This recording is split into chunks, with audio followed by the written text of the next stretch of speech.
Step 1, wake up early, gonna rise with the sun. Step 2, get some good, some food in you. Step 3, think real hard about what you wanna be. Step 4, everybody just do your thing. Wake up, today's gonna be a good day. Wake up, today's gonna be a good day.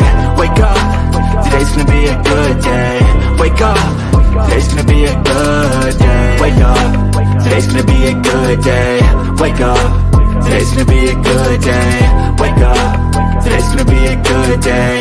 Wake up, today's gonna be a good day. Yo, set your affirmations, aspirations.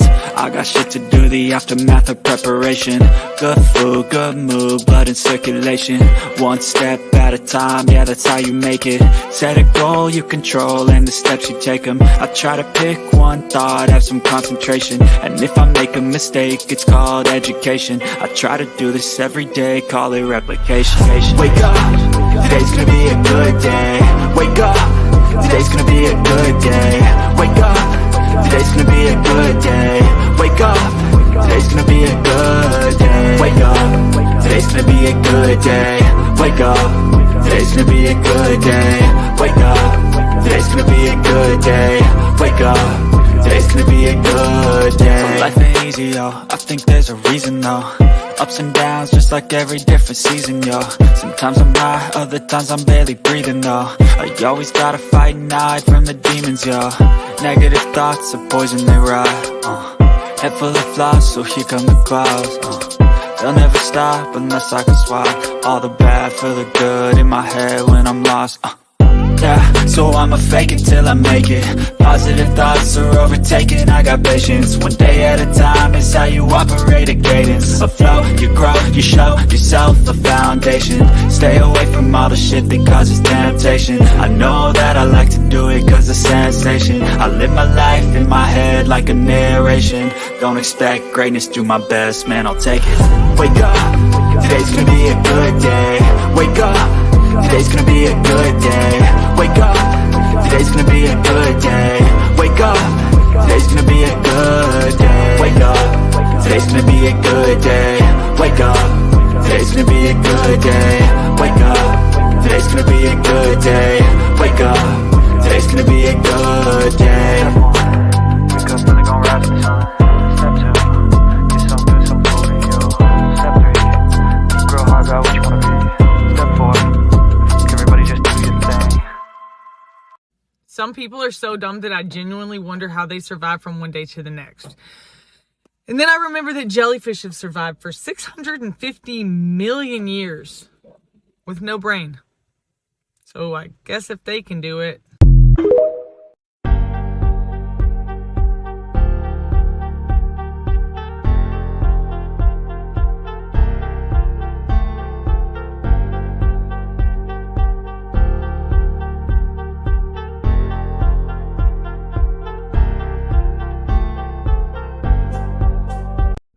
Welcome to the Bullhorn Betty Coffee Club.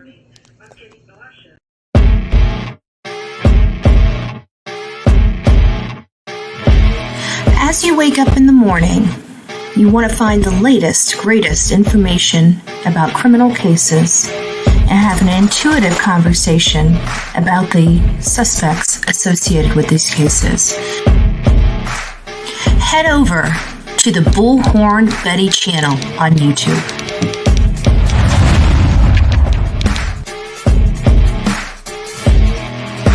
Get breaking news right here on the Bullhorn Betty channel.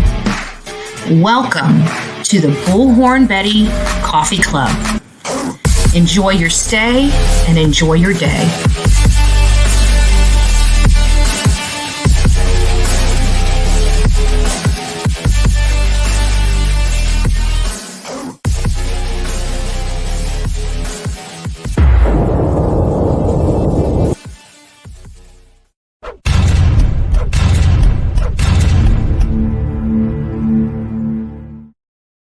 Well, good morning, my crazy people that are up entirely too early on a Friday morning. You guys are about as crazy as me. That's probably why we all hang out together.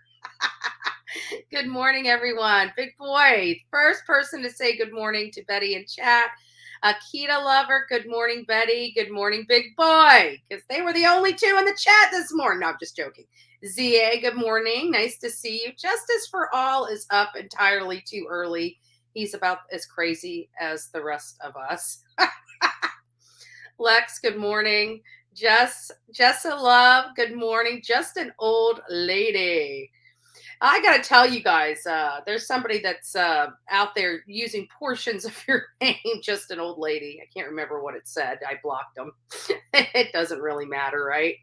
Stacy, good morning. Cindy, Patricia, Boucher, Maddie Down, nice to see you. Deborah, nice to see you. Good morning from the coffee club to you as well. And M&M Racing, Anna, nice to see you. Virtual hugs, I see that. Michelle, number 5, to thumb up this channel already this morning. Dumplin becoming the newest member. Thank you, Lovebug. I hope everybody's doing well this morning. CD, nice to see you. Van Lady, it's great to see you this morning. Great to see you. Lake Erie. Who else do we have in here? We got Mary, and we got a whole bunch of people. Dee, it's nice to see you. Yvonne, nice to see you from Louisville, Texas. Love it. Anna's in love with Justin. No. Nice to see you in here. Dee, oh, Lord. Who we have? Oh, she's from Anna Davies from the UK, 11:25 a.m. Well, then you are up right for the time of lunch, but we're just waking up. I've been up since, I don't even know what time I got up. I looked around the house and realized I got a lot of work to do. So guess what I'm going to do today? I'm going to run away from home and go hang out with my friend. Put all this stuff behind me, right? I'll have to deal with it later today. Got a lot of clothes to wash. I just came back from a 3-state tour. Got just enough to wash clothes to walk out the door. So I got clothes that are still on the other bed that need to be folded and put away so I can feel productive. Nice to see you, Belinda. Nikki, Jay Jr., nice to see you. Mandy Pandy, love that. Phoenix Rising, good morning. Amy M., nice to see you. Did you get unpacked? I just answered that. It's in the living room as it always is. I got to go through it. I came in yesterday. I was so hungry because I was at the airport and they didn't serve lunch. I had already had breakfast. I had crab cakes and eggs for breakfast, and I wanted something for lunch. And when I got there, it was, I guess they don't start serving lunch at this one restaurant in Newark until, I'm saying that right. I don't say New York and Newark, very well, but whatever. And so I went there, and so I sat and had a drink while I prepared a video, which didn't get uploaded until last night because of the internet issues that we have. I'm not paying for plain internet because I only had literally one video to look up, and I was sleeping on the plane. I kept feeling my head going. The people sitting next to me were probably like, wow, this chick can sleep. And I'm telling you, I was so exhausted coming back. I slept on the first plane for a few minutes, which made me feel a little better. But the second plane, I tell you what, I was tired. I was really, really tired. People don't think we go out there and work. We work. And I'm going to be addressing that store thing because all the haters. Now, I'm just going to put it out like this. If I would do something, if I acted like her, I guarantee every single person that's protecting her would not be doing so. So that is what we call hypocrisy here on the streets of YouTube. And it's right. Because if I had acted like that, this whole internet would explode. Because she acted like that and I was the victim of her verbal assault. Mind you, what you guys saw on that recording from Marissa, that was my first interaction with that chick. I've never spoken to her. I spoke to her with respect. And she absolutely wanted to talk about how people can't talk to her that way. But here she is talking to somebody that has never spoken to her any kind of way. And she is talking to me like pure trash. So no, she had no problem. Some of the first words out of her mouth is she doesn't give a crap about her GD job. And guess what, babe? It showed. You don't talk to people like that. You don't act a fool. And you don't do it when you know you are being recorded. That is all on you, babe. So don't come here crying on YouTube that, they talk. No, nobody talked to you anyway. Your problem is you don't like white people. So no matter what came out of our mouth, you are going to treat us with disdain and an attitude. Let's be real. Let's be real. So people are going to be throwing up my photos of it's okay to say okay. We've already discussed it here on the streets of YouTube. I don't care. It is what it is. Having an okay symbol does not make you a racist. Treating people based upon the color of their skin is what makes you a racist. And that's exactly what that girl did. It was very, very obvious. She didn't like white people. And she so much as said so. So I don't want to hear the haters on YouTube sitting here sticking up for her, because had I acted like that, their tune would be different. So that's called hypocrisy.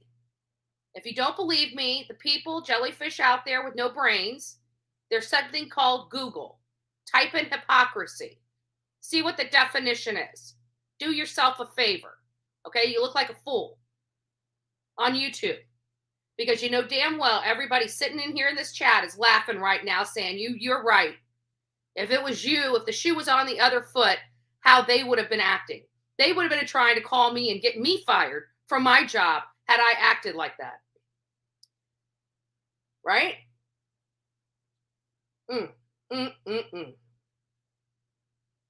So I don't want to hear it.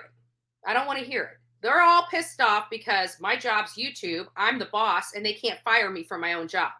That's the problem they have. But you act like a fool. You talk to people like that spend thousands of dollars at a store. Yeah, you picked with the wrong people. And I keep wondering how many other times have you treated people like that in your store? Because I can guarantee that was entirely too easy for that chick. And she was too quick to tell us the cameras don't work in this store. Well, how many times have you been an asshole? You looked high out of your damn gore. So did the chick next to you. So maybe lay off whatever drugs you're doing. Maybe you can hold and handle your anger a little bit better. But if you think that because I come and talk to you nicely, respectfully, that you have a right to treat me like shit, trying to explain that others don't have a right to treat you like shit, again, hypocrisy coming out of that chick's mouth. She deserves to be fired from her job because let me tell you, had she put her hands on Marissa, that store would be settling with Marissa and her family for quite the large sum of money. And then that would have made YouTube head explode that somebody just gave Marissa a payday, right? So get over it. The chick had no problem flashing her name badge. She had no problem telling us she doesn't like her job. This job means nothing to her. Now is a day late and $1 short to be crying that you feel bad that you're losing your job. Go to anger management, chick. That's where you belong.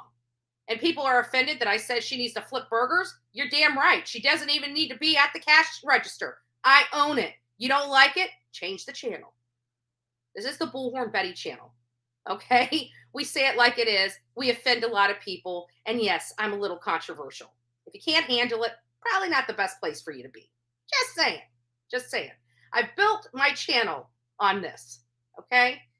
So there's the door. If you like what you hear, there's a doorbell. It's called the thumbs up button. So go ahead and hit those thumbs up. Minnesota here. Nice to see you, Eminem Racing. It's also freezing in Minnesota. Minnesota's not a state I'm going to go to anytime soon, guys. So that's okay. I hate unpacking. Are you kidding me? I do too. It's not the unpacking. The unpacking is fine. It's the clothes. It's having to wash the clothes. And I don't know if anybody remembers when we had this whole energy efficiency stuff on the dryers. Okay. I got hit with the front loaders that had that whole energy efficient crap where it takes you 5 times to dry a load of laundry. So I've got to buy another dryer. And, I love my washer and dryer because they're the front loaders. I've got the little pedestal stands on them. They look beautiful. They're gorgeous. And I've got to get rid of them because I've had them forever. And 2, I'm getting to the point where I'm so sick and tired of having to dry my clothes 5 times to get them dry. I thought it was the relay in there. I thought it was this. I tore the whole dryer apart. Then everybody's like, oh, it's an element. Well, my dryer doesn't have an element. It has a heat blower.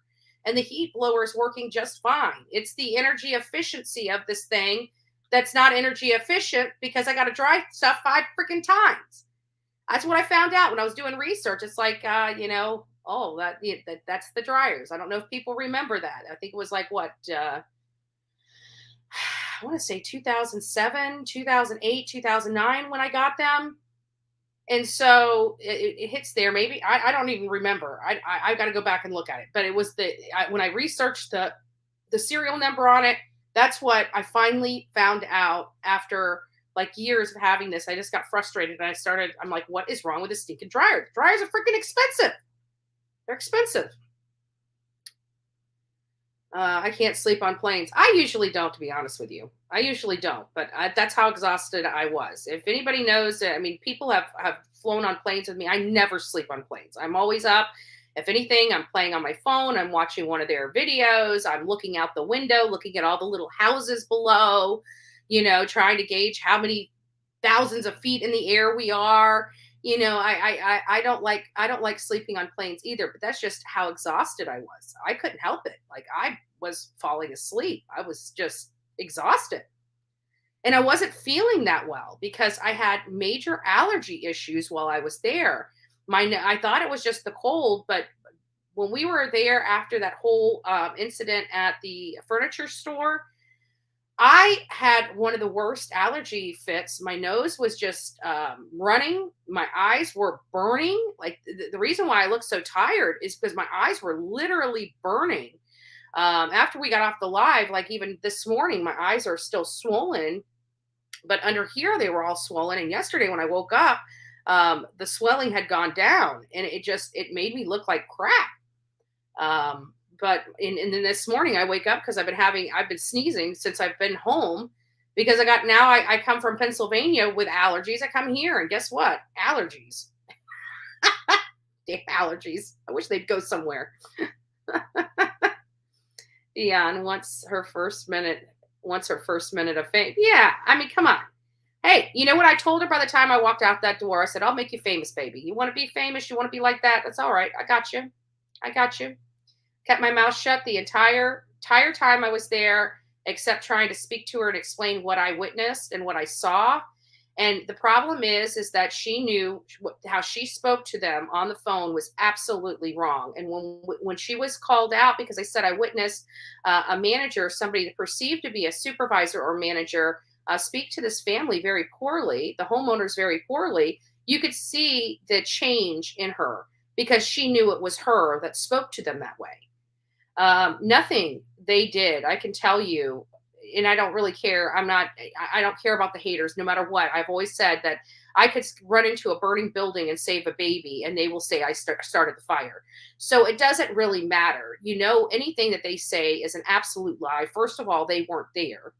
And I can tell you, Adrian has no reason to lie. Marissa has no reason to lie. If anything, Marissa over-explains. She over-produces receipts. I'm not doing all that. I even told her, she's like, oh, they said this. I said, who cares? Who cares? I'm not going to do that. I'm not going to lower myself to the likes of them to explain myself to them. The people that come here, you either believe it or you don't believe it. I don't care. I can only tell you what I saw and what I heard. And thank God we had video. Again, had we not, everybody's complaining about having the video. Had we not had the video, nobody would believe it. Now that we have the video, everybody's like, oh, they must have done something before they recorded. Well, that's kind of funny because we got the recording walking into the damn store. The only break of the recording was when the lady wasn't even talking or looking at us, and Marissa turned the camera off and she turned it on before I even started talking.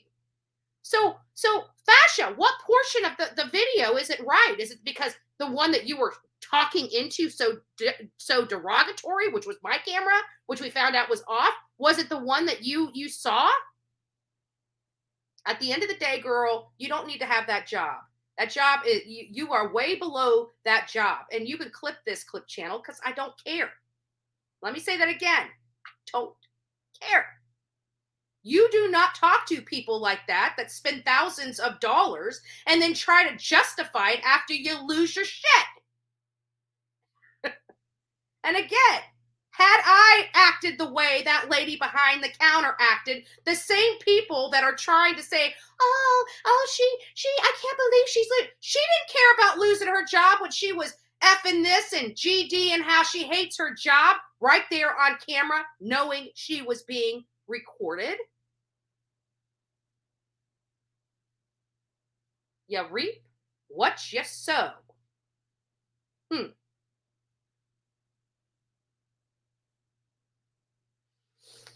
I still feel bad. I did finally chat. I haven't spoken to Dolly personally yet.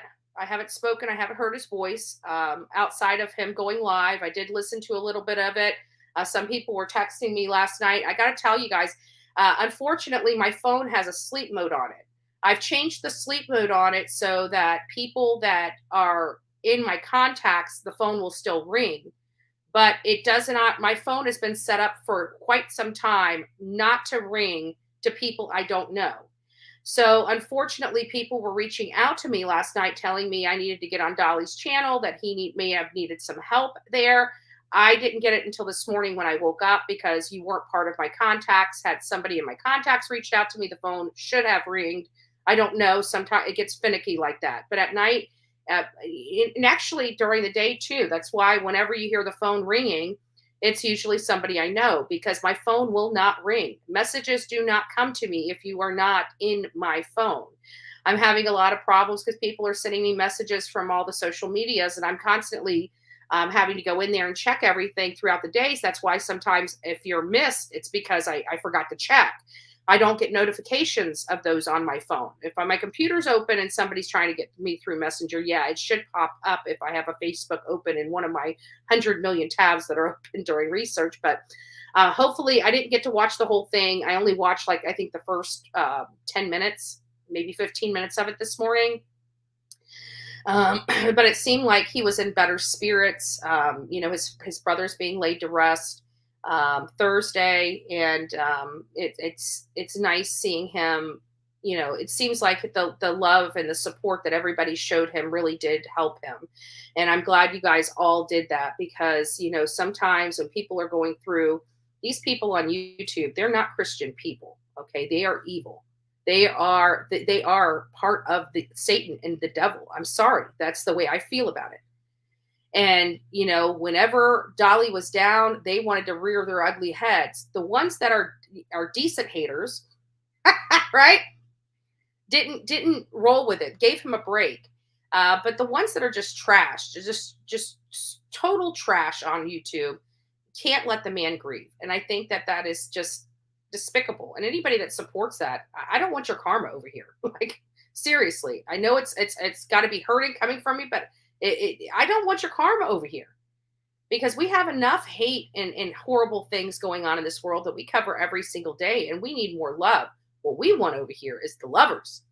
We want the people that want to do good because it feels good. We want the people that do the right thing because it's the right thing to do, right? We did the right thing. When BK lost somebody that was perceived to be his family, such as what he said was his sister, I still have not been able to confirm that was his biological sister. But we gave him time to grieve. We gave him 2 weeks, never said anything to him, and actually came on my channel on a live and said, I'm not going to be engaging. He lost his sister. I'm not going there. And he couldn't even give Dolly that courtesy. And I find that disgusting. You expected that courtesy from everybody else, but you're not willing to show it yourself. So that shows you who they are. It's always about the integrity of the person. Hate channels can still have integrity, but they don't. I don't even think they even understand what the definition of integrity is.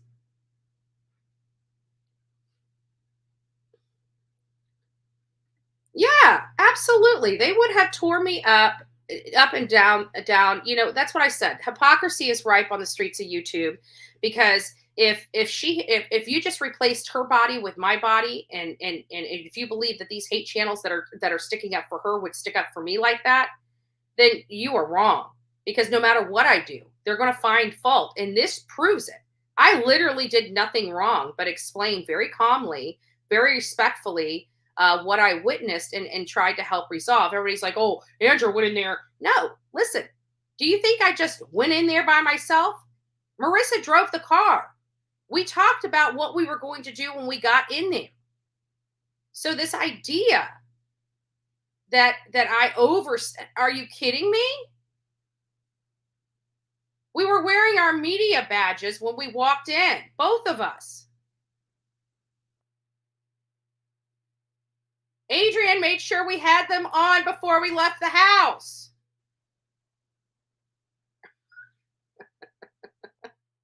I give it up. You guys just, and this is what the funny thing is that the people on YouTube see this. They're like, they're sticking up for this chick. Can you imagine if it was you that did that, Betty? I'm like, yeah. They'd still be treating me the way they're treating me, with me being on the other end of it. But you know what? I guarantee every single one of them would have been acting 10 times worse had they spent the kind of money Marissa spent on furniture, waited 4 months for the furniture, waited until the furniture guys came to the house thinking it was going into the house, and then watching them pack the stuff up and take thousands of dollars of their merchandise away from their house that they had already unloaded it at. And then when you call to get help, you're basically told to go F off. Are you kidding me? That could have went like 10 times worse.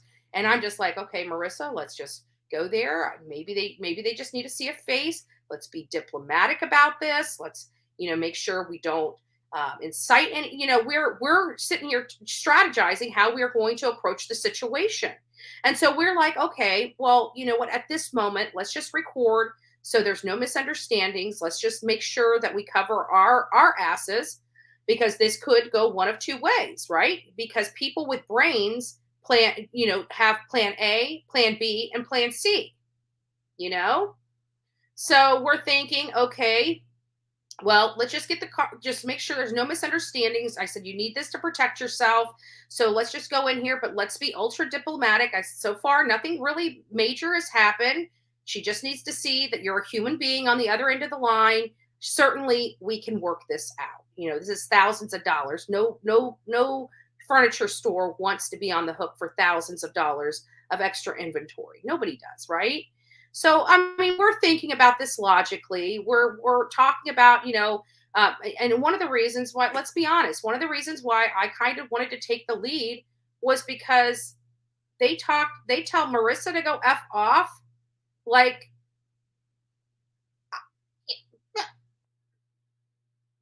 I don't know what I would do. Like, I don't know what she would do. So I'm just like, let's just be diplomatic. I'll just explain this. I'll just explain. Certainly somebody will be willing to help us, right? Certainly. So,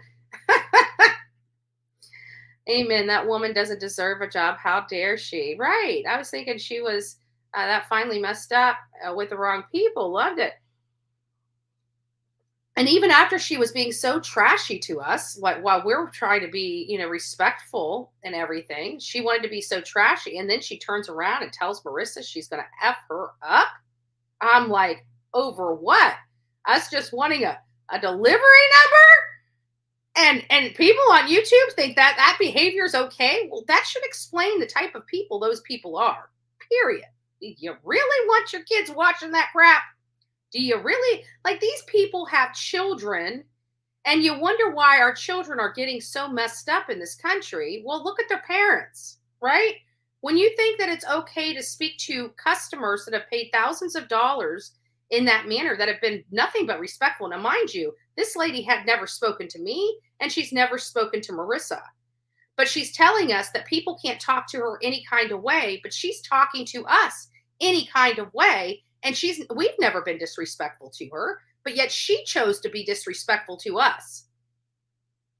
And then when she found out we were recording her, she decided she wanted to get a little more emotional.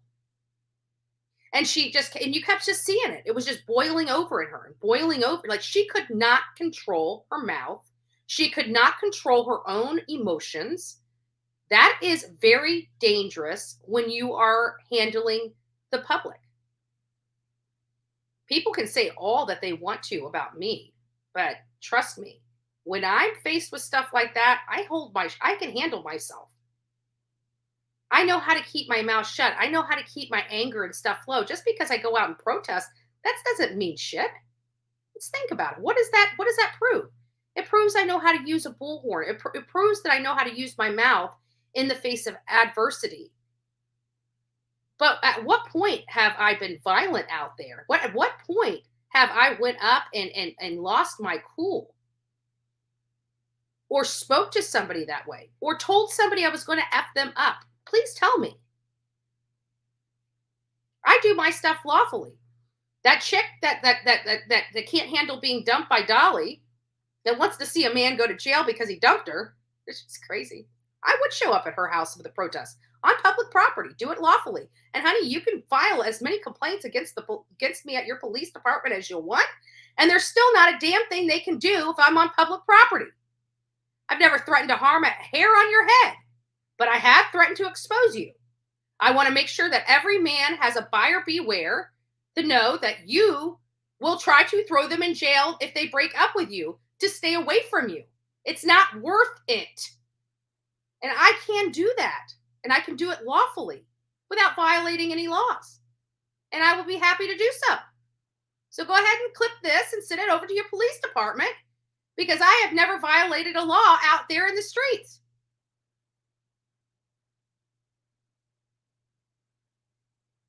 She was suspended from her job, and now she's going to different channels gathering information and cast out. Of course she is. Of course she is. She's ghetto. She's the racist ghetto bitch. Clip that. Put my okay symbol next to it because it's still okay to say okay. Clip that.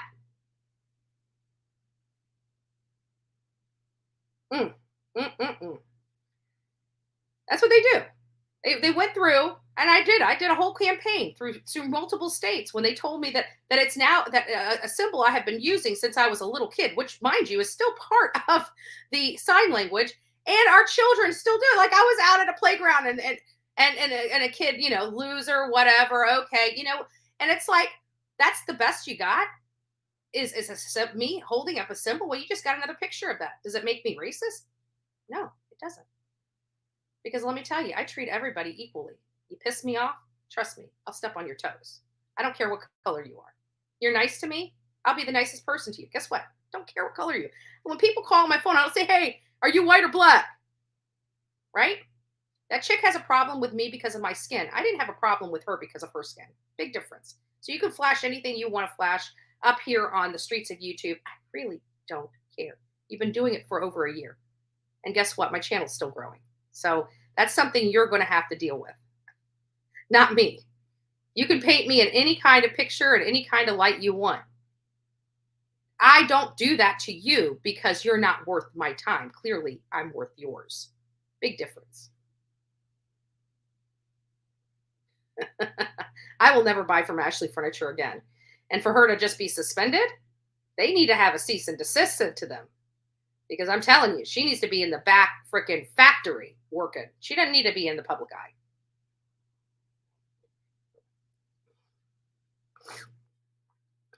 Does anybody really, if by a show of one, does anybody really have a problem with me being nice to the lady?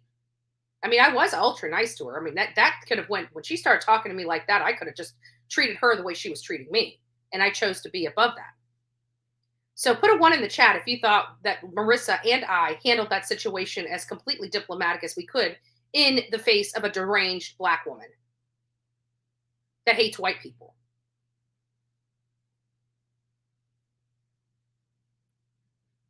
Andrew, just know we are 100% backing this young lady. All strategy, jailhouse, paralegal education you claim won't help you.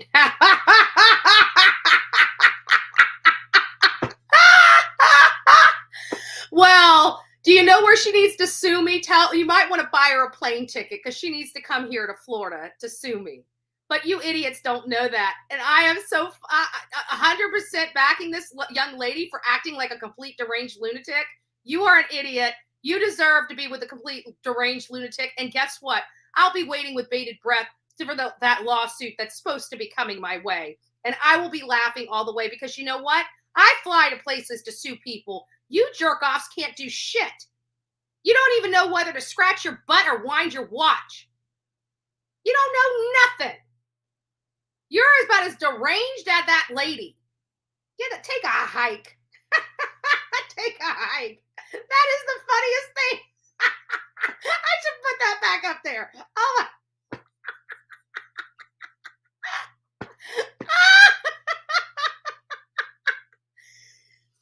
I'll be waiting. Oh, the paralegal education I claimed. Baby, do you realize that people have already called the college and confirmed it? I graduated in the top 2% of my class and I've walked over already several different YouTubers that no longer have channels, and I did it through the legal way. And guess what I did? I did it all pro se for that non-education I have in the law.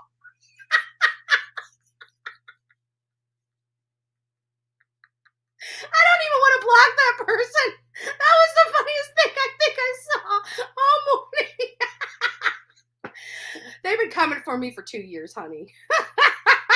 Remember, I was supposed to already be off YouTube. They were going to take my channel down. Remember that? 2 years later, we're growing past that. But they're going to get me now because this lady decided to try to assault one of us. But we're going to get in trouble.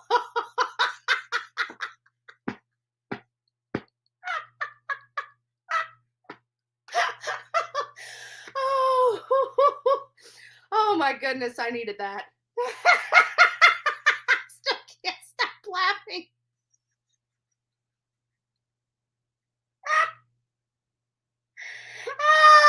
That is so hilarious. That is so hilarious. I almost peed my pants. They're coming after me. Oh, they have been for the last 2 years. They have accomplished literally jack shit. But this is the one.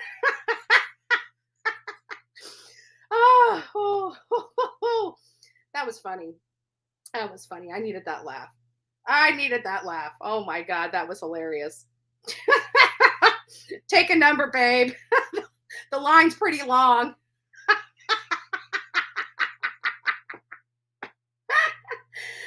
Oh boy. Whew. I still can't quit laughing about that. Like my eyes are watering. I laugh so hard. I'm literally crying. I'm laughing so freaking hard. Oh my God. They're coming after me. Lock Bullhorn Betty up.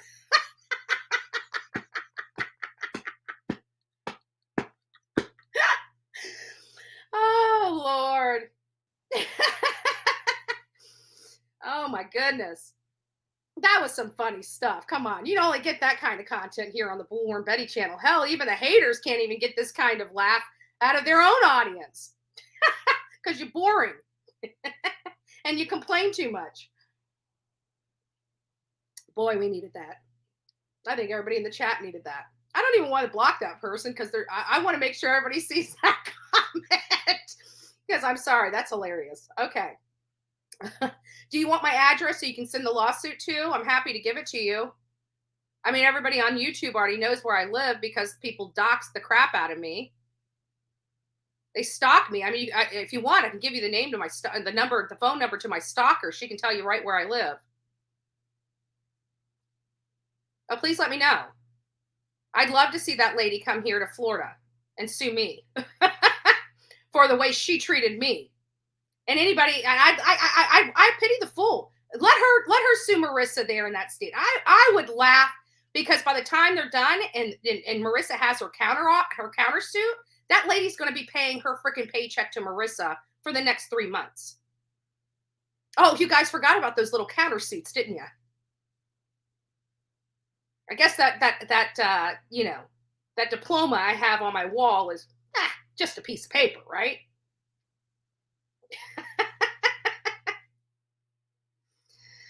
Oh, Barbara says, I don't always agree with everything you everything Molly or you say and do, but this situation, I agree that you were both treated very badly in a business atmosphere. The complaining customer should have priority.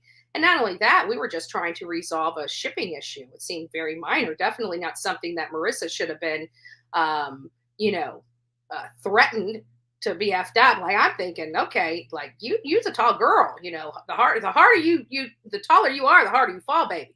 Like, I would have sat record, because if anybody knows about Marissa, she's getting the crap beat out of her. You just record, you get in there, you get the camera close, right? You want to see all the hits. You want to hear them. That's the way we roll. I wouldn't have gotten involved in it. I'd have just been sitting there being the cameraman. Get her, Marissa, get her.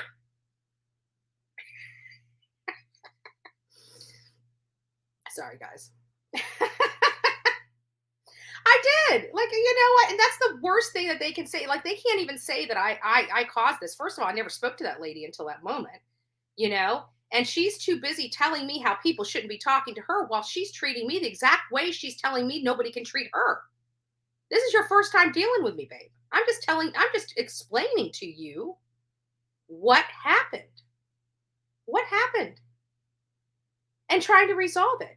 Now, I could have been in there and been just like, first of all, let me tell you something, little girl. You're not going to sit behind this counter and talk to me any kind of way when this is the first time you talk to me. You want me to show you respect? Mother, you better be showing me some. It could have went that way. It didn't. It didn't. Because there's thousands of dollars on here. We wanted to be diplomatic. We just want to know when the furniture is coming. And she wants to show an attitude. She obviously had a chip on her shoulder that she needed to unleash on white women. Let's call it like it is. Let's call it like it is. You don't treat people differently because of this color of their skin. I don't care who you are. This is 2023. I don't care if she was marching with Black Lives Matter. It doesn't matter. It matters how you treat people all the time. What color skin should be blind to anybody and everybody? Again, we're in 2023.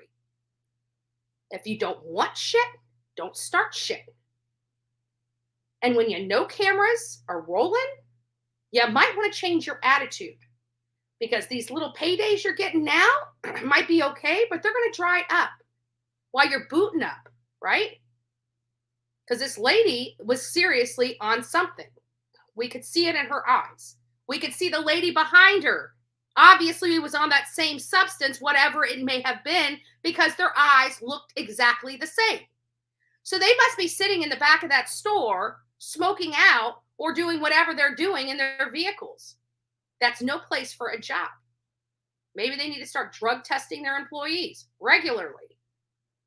You probably will find much happier employees that way, some that don't have these trigger personalities. So what's the scoop on the coroner in Mascow? Oh, yeah, that reminds me. Let me go ahead and pull that up. Yeah, let's refocus anyways. Thank you, guys.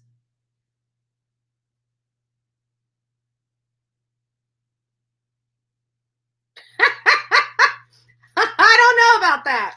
I don't know. Marissa comes from Chicago or wherever she comes from. She likes those big cities. Sounds like, I don't know. I've been around Marissa a few times. She seems like she can handle herself, no matter who it is. Man, woman, Amazon, Brazilian, Bigfoot. I think Marissa's got it. I mean, I don't know, but I'm just saying, I can tell you she treats everybody equally. Sorry. Understand, I'm like, come get me.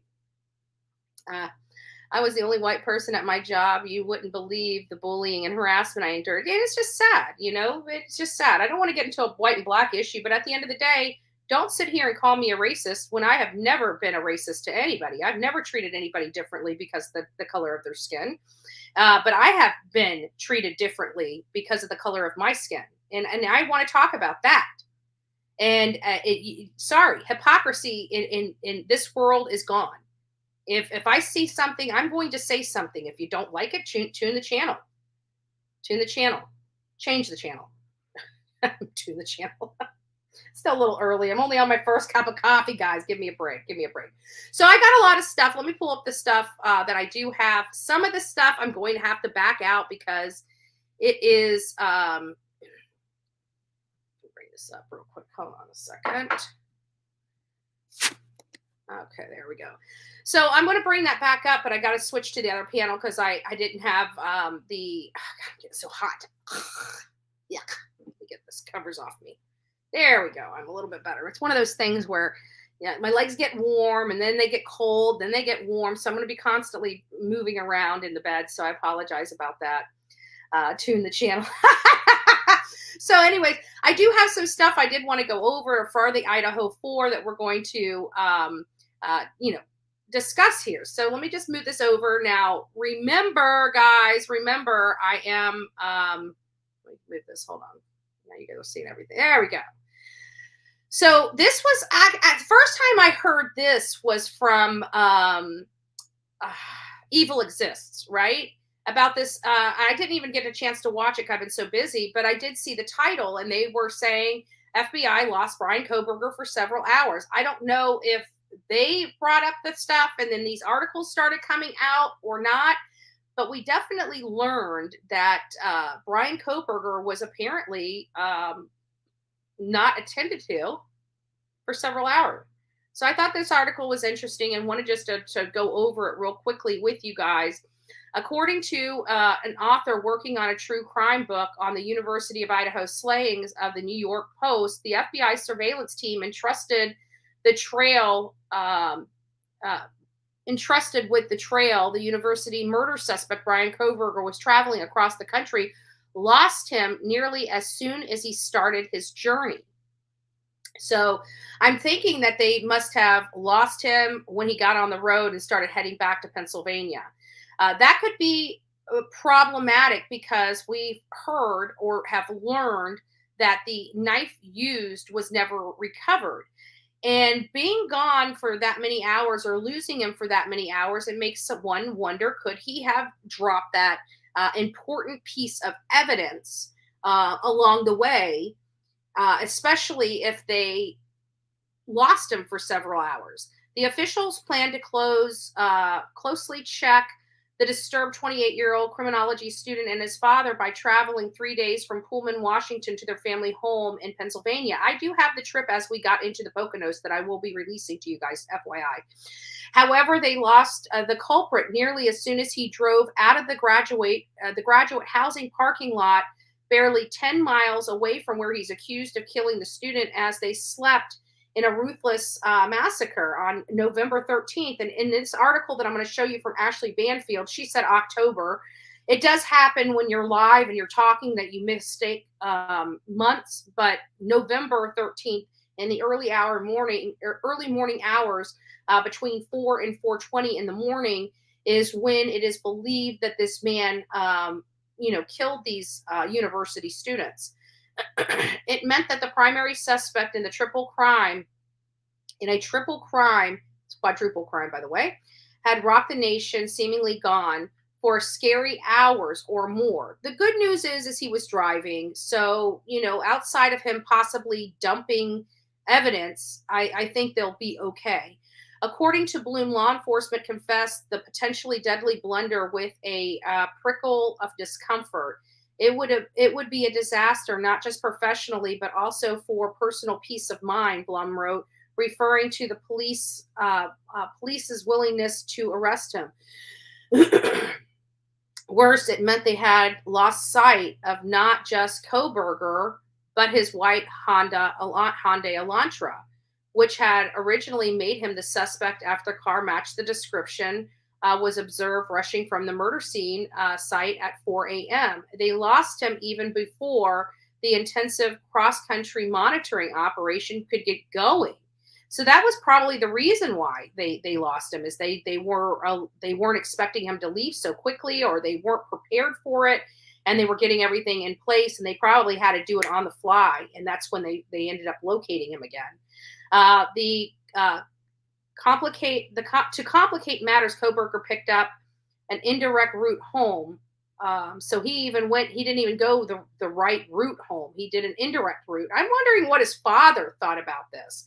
And it says, his 67-year-old father, Michael, would tell a friend seemed to make no sense, according to Blum. So even the father had to know, like, why are you driving this way home? Why are you taking the longer route home? And this almost sparks additional questions, to be honest with you, right? It almost sparks additional questions as to what the father was. Now that we know that he didn't even take the right route home. He didn't even take the right route home, the normal route that he would have taken home. He took some indirect route home. What was his father thinking at that time?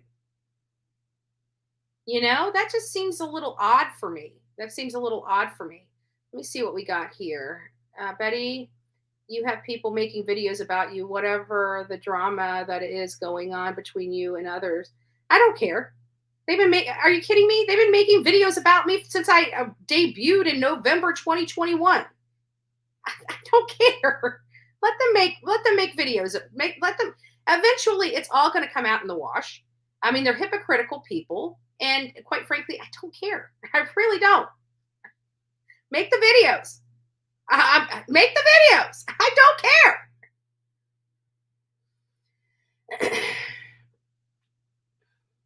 But I will tell you, for my mods, the people that are in here being disrespectful, boot them. I'm not going to deal with it today. They can boot them. They have nothing better to do with their life but be miserable. I'm a happy person. They've been trying to tell me they're going to take my channel for the last year and a half. It hasn't happened. I'm supposed to be sued out the wazoo. Still hasn't happened. They told me I'm going to be arrested. Hasn't happened. When are they going to realize they're wasting their time? But they're not going to, because I make them money. Every time they make a video, it puts money in their pocket. So they're not attacking me because they believe what they think. It's because they know if they don't attack me, they're not going to get a paycheck this month. So let's look at it from a different lens. I don't care. Half of the stuff doesn't even go into my pool. I block everybody. I don't care. They can make their money on hate, and their hate people can follow them right to the pits of hell. I don't care. They have no consequence for me. I think they're garbage. I think they're gutter trash. I am way up here while they're way down here. I'm not going to subject myself or come down to their level, because they can have the gutters and I'll have the high road.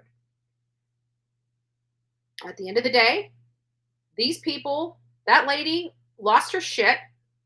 She threatened a customer that spent thousands of dollars. There is no justification for her actions. And anybody that justifies their actions are no better than the lady that did that. And I would be careful.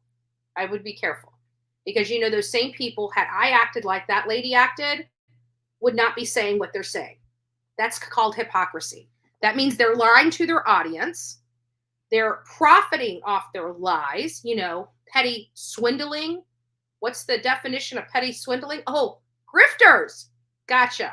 So they're the ones being the grifters while they're pointing over at Bullhorn Betty saying, oh, what a grifter. My definition, I'm very transparent over here. I don't have to lie to my audience to make a buck. They do. That's grifting.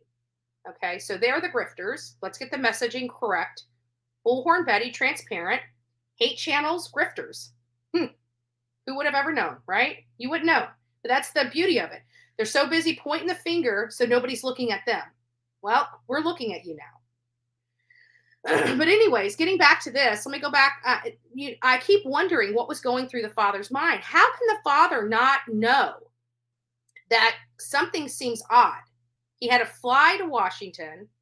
His son wants his help to drive back. I'm sure that's what they're going to say, is that, oh, well, yeah, it was such a long drive. I needed a second person. But his father was always in the passenger seat. And he's taking an indirect route home, not the fastest route home. Why wouldn't dad say, son, what are you doing? But they didn't. Good morning, Freckles. Sorry, I was on the other side. I can't see the comments when I'm showing the page, because I have to be on that page to take up the whole screen. So I apologize about that.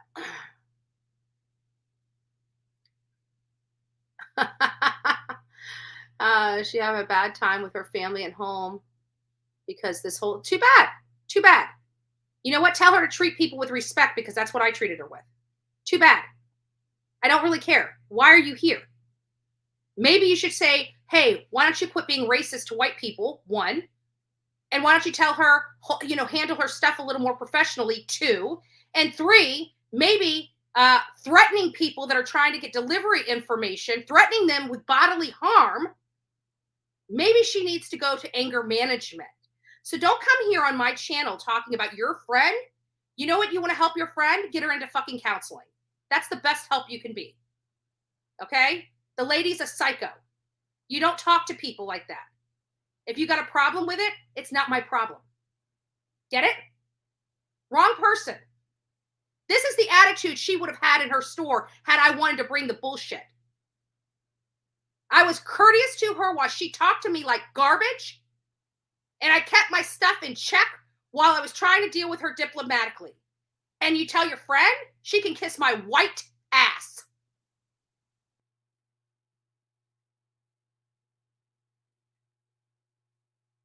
Now, I don't mince my words. Great. Produce it. I call bullshit.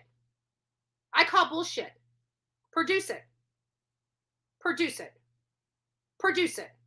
You can't, because she's a liar. Double dog dare you. Produce it.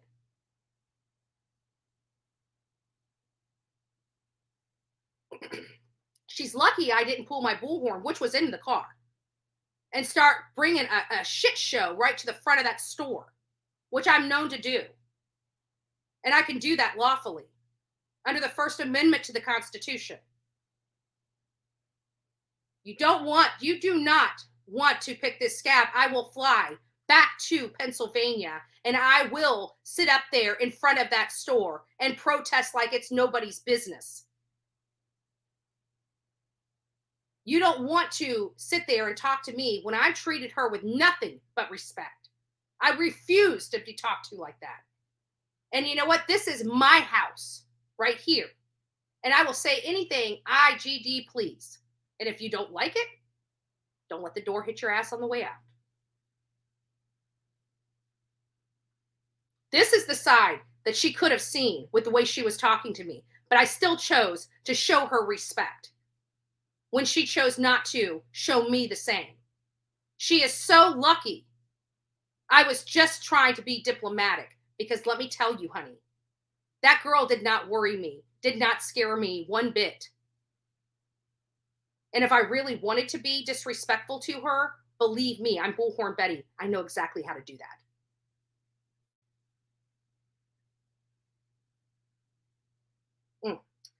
But getting back to our case, with all these gaslighters in here, we'll bring the drama here. You know, when the drama's here, the drama's away from our friend that needs a break. So I don't care what kind of stuff I've got to do. I told you guys this the other day that we are probably going to be a little dramatic. Like I even had this banner and I couldn't even put it up for the last couple days because quite frankly, it's not going to be a drama-free zone here. It's not. I can't say that. You know, sometimes you do a little crazy stuff to get some, get people's attention away from other, it's distracting. Again, these people are idiots. I can play them like a fiddle. I'm talking about the hate channels. I play them like a fiddle. They know I do. You guys know I do. You watch me do it. If I want something, if I want them talking about me, I know exactly how to trigger them to make them talk about me. Let's say I am the best. I am a professional at the streets of YouTube. And I don't have to do underhanded stuff either. So what do you guys think about the Brian Kohberger's father? Keep that in the back of your mind. Write it down. Get your pen and paper and write down Brian Kohberger's father, Michael. Okay, we're going to get back to that. Now I'm going to put this back up and we're going to go back on the other side and we're going to be looking at some other stuff. Put it up. So there is that. Oh, I remember what I was going to tell you. I think it's coming up. Hold on. We got to get past it. I wanted to remind you guys Everybody says I look like Beth Chapman. Everybody knows I love Dog the Bounty Hunter. Grew up on Dog the Bounty Hunter. Got a little ticked off about him stepping on my toes over there in Pasco County with Kathleen Moore and the Colin Knapp case, because him and his people were not there, period. They were not there. But this is a huge shout out to the dog. Happy 70th birthday. I'm sorry I can't marry you, but you look really happy with your new BFF. So I'm sorry. You're just going to have to live without Bullhorn Betty. No, I'm just joking. I'm just joking. We'll put that down. So somebody else was asking, I thought some of these questions that have been arising on Twitter were really good. And this one is like the sheath goes on a belt, so one couldn't accidentally drop it. That's if he put it on his belt. It appeared to be, I think they were implying, because they were going around to the stores, I think they were implying that it was brand new. I don't know if he wears belts. But anyways, here it goes. The sheath goes on a belt so one couldn't accidentally drop it. Would the person who planned the murder be so sloppy and hand carry and put it down? The killer left a knife. The killer left with a knife. It was bloody. I don't know why I can't read this. He'd know he didn't have the sheath with his bloody knife. And you guys know that I have stated, I honestly believe that he intentionally left that there. I believe there was a lot of things that were done intentionally because he was so pompous to believe nobody would have thought it was him. And here we go. Even if you were unpleasant in any way, a customer service job where she is required to make things right and be pleasant, she was anything but, and the store should be ashamed. I'm pretty sure the store's ashamed. I mean, this video is all over YouTube. There is no justifications for that woman's actions, and I can guarantee you, even though the hate channels are trying to justify the actions, the store, the company, it will not. That is a big store. You got to remember, those stores have millions of dollars. They have huge insurance policies in case they have damage to their property, damage to their furniture, or damage or injury of a customer. And you've got a woman that is basically saying that she's going to put her hands on a customer for asking for the number for a delivery driver. So to me, as a prior business owner, I would have fired anybody that acted like that, because I would be concerned of her actually putting her hands on another customer and me being sued. And part of your insurance is when you have customer or employees that act like this, you have a duty to eliminate that risk. And if you are not eliminating that risk and she hits somebody else, the insurance may not pay for it, because they already knew she was like this prior to and did nothing about it. But when you have a woman that says she does not like her GD job and F this job, and they want to retain that employee, that in and of itself should show you the character of that store or of that company. And I'm sorry, that's unacceptable. And that is a stain on the Ashley Home Furniture name. And I'm sure it's only a matter of time before she truly loses her job if she has not already.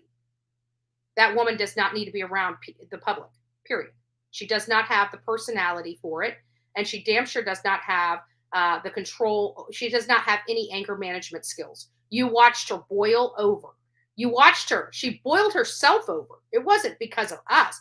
She kept getting angrier and angrier and angrier and angrier. Marissa wasn't getting angry. I damn sure wasn't getting angry. So the only person that lost their stuff, that was angry, that wanted to hurt somebody and harm somebody physically, was that lady. And she happened to work for a very large store with millions of dollars in merchandise and a nice, pretty insurance policy for injury of customers. Just saying. I look at the legal side of things, and that's how it rolls. Let me go back over here. Oh, let me get this up. There we go. So you guys can see me. I can't see my face when I'm on this side. When you guys see this up, I can't see any comments. So mods, if there's anybody rude in the comments, just block them. I don't really care. So I do have the thing, this is a good question. And yes, that knife would have been bloody. And it would seem that even if he had came in there in person and hand carried it in, when he had that knife in his hand, you would have thought that he would have realized very quickly his sheathing was missing. And he would have went and found it. I even went further and wondered if he planted it the next day, because I truly believe he went in the house. I really do. Here's his father in the car. Again, we just found out from the other article that he went an indirect way home. What is Dad having to say about all this? Did Dad not realize there was something a little odd about his son's behavior? Calling him to come all the way to Washington, needing his help to drive back, yet he's the only one driving behind the wheel of the car for hours and hours and hours. And then taking it into, like, I'm wondering what the heck Dad has to say about all this. And then we find this.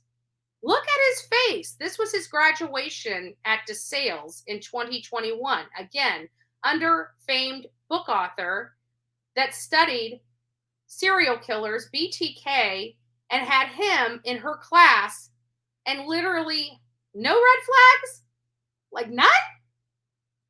It still blows my mind. I'm sorry. It still blows my mind. It still blows my mind. And then, of course, we have this Reddit post, about Xana fighting for her life and what all she did to fight for her life.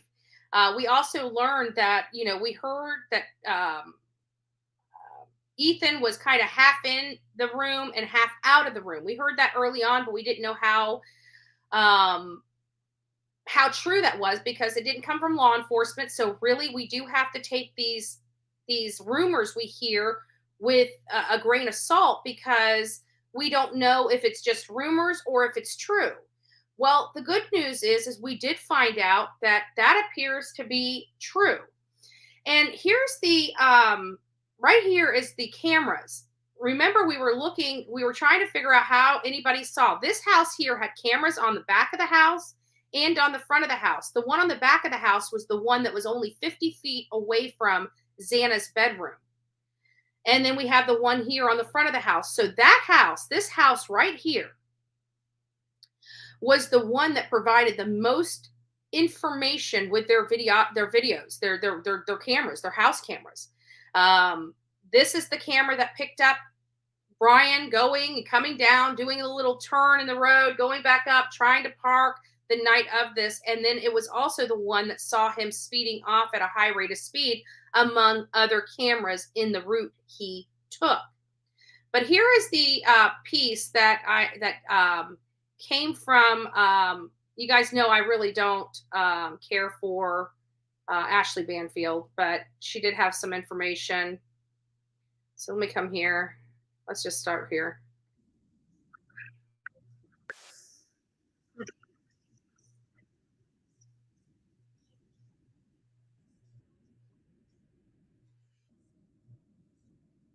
So again, and let me bring this back. Again, the doorway. So now you have, this, think about this. This is the mind-blowing part of everything. Did we get another super sticker? I'm so sorry. Jennifer L, thank you. If I missed it, it's because I'm on the other side of the screen and I can't see anything. But here's what. So this almost, and Justin, I know I'll deal with this very delicately, Justin, because I love you and I respect you.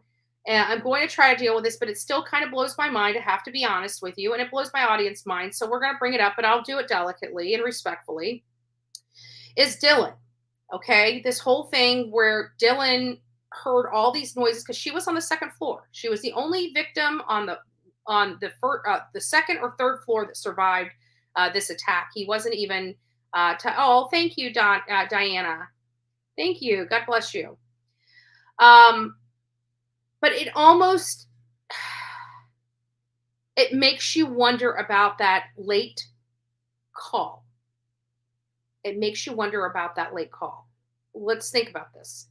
So now we're not only finding out that Dylan heard these weird noises So much so that she opened her door 2 times, and then on her 3rd time, she sees an assailant walking past her in all black.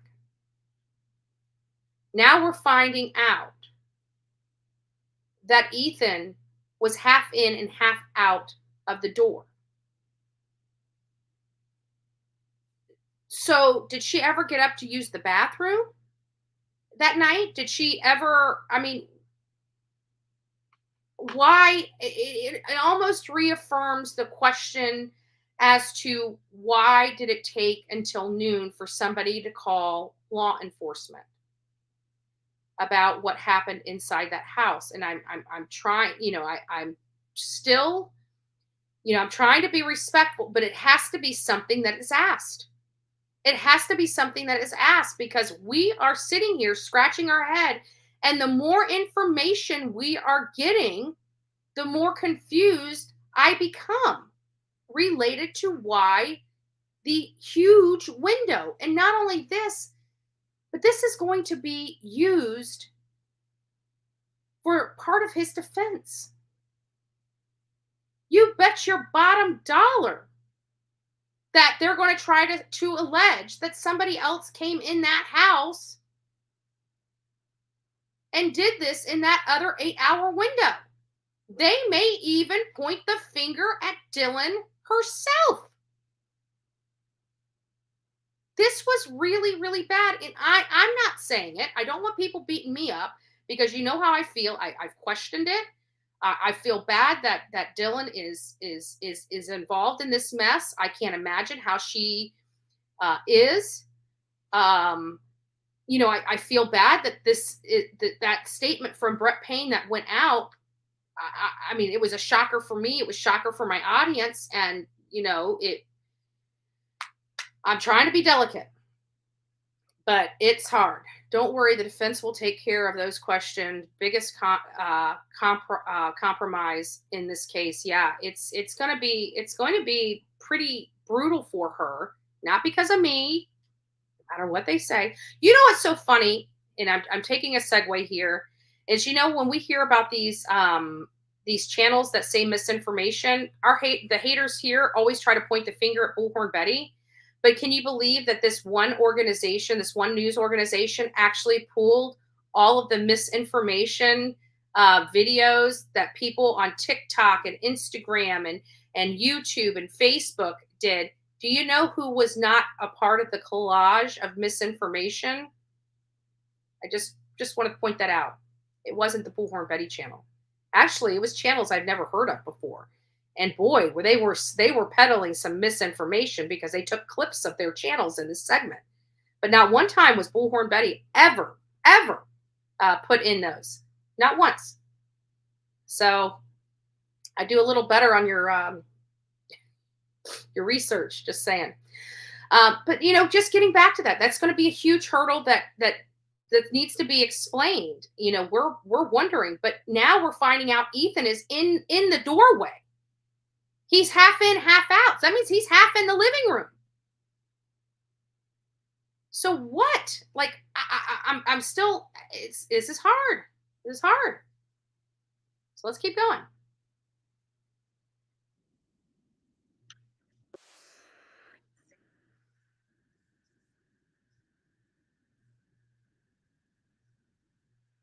So I wonder if that may have been what triggered this man. Maybe he was only going up to take out Maddie and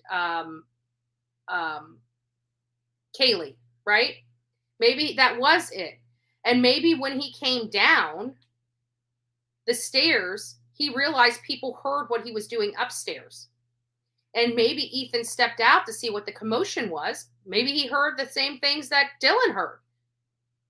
I mean, I don't know. But it sounds like he was then rushed and right then and there. And then the guy proceeded to go into the room. I mean, this is really starting to paint a picture.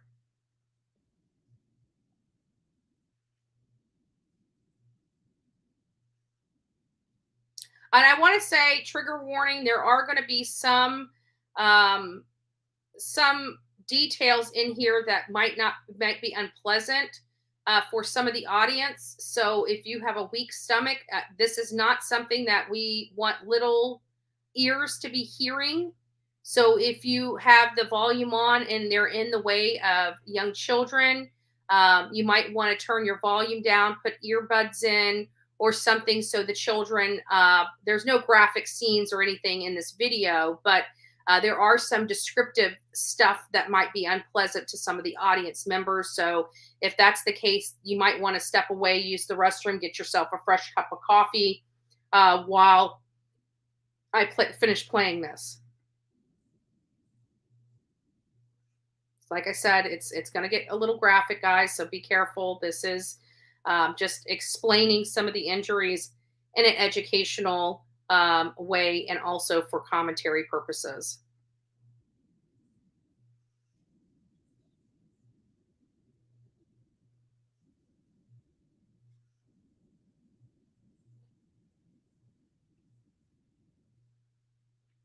Again, we were deceived by law enforcement and some other people, I think, as part of their strategy. Remember, law enforcement is not required to be honest with us. They're not required to be honest with the people that they're interviewing. They are allowed to lie to them because that's part of their interrogation and investigation processes. So we have to understand, I'm not angry that we were deceived in the way we were.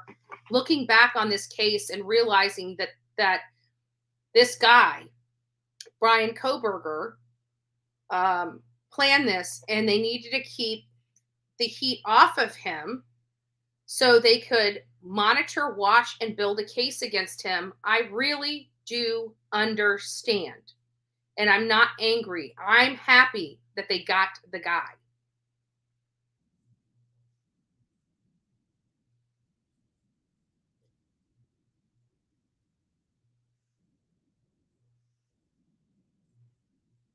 We know that was a lie.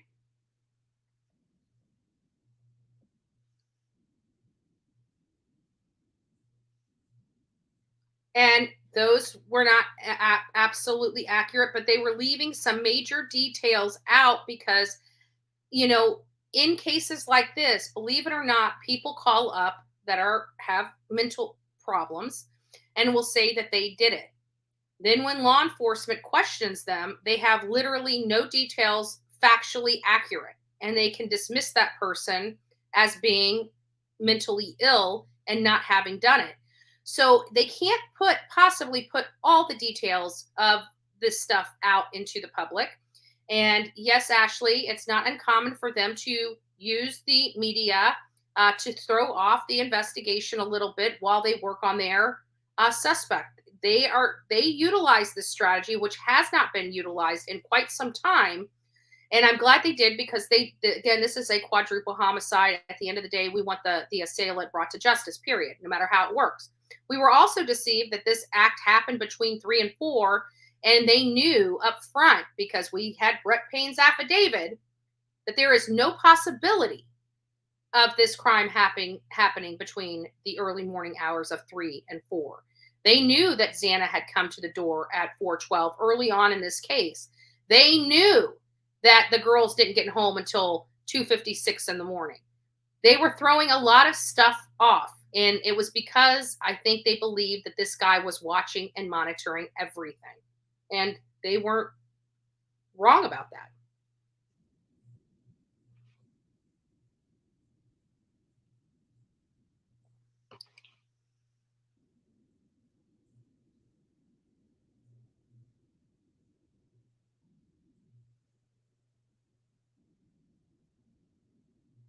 It was a pretty large knife. It was a K-bar assault weapon type knife that we have seen.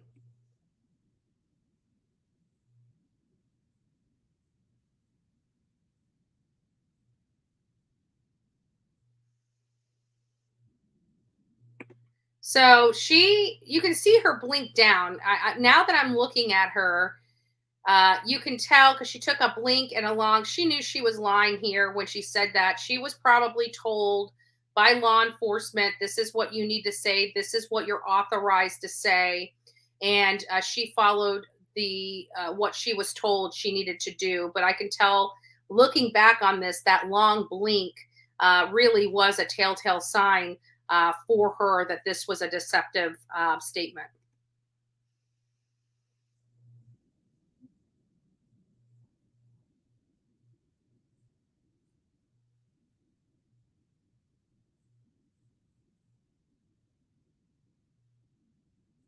So she's got two sources. She's not saying who the sources are. I can tell you that Xana's father did come out. I was told that he came out and talked about some of her injuries, but she's going to go through some of the conflict of injuries that she has. So again, we're about to get into a little more graphic nature. So please, but guys, if you are watching this, little ears do not need to be around here. It's not so gruesome or graphic that it'll cause an adult to cringe or anything, but it's not suitable for children.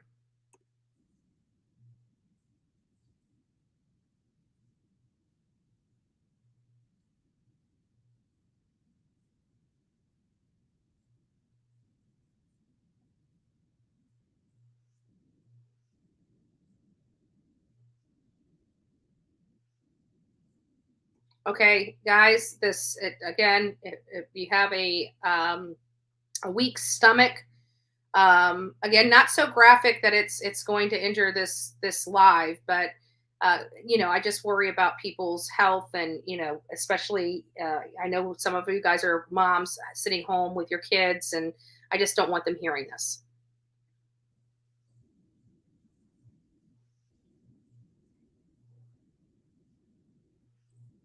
Again, not the best.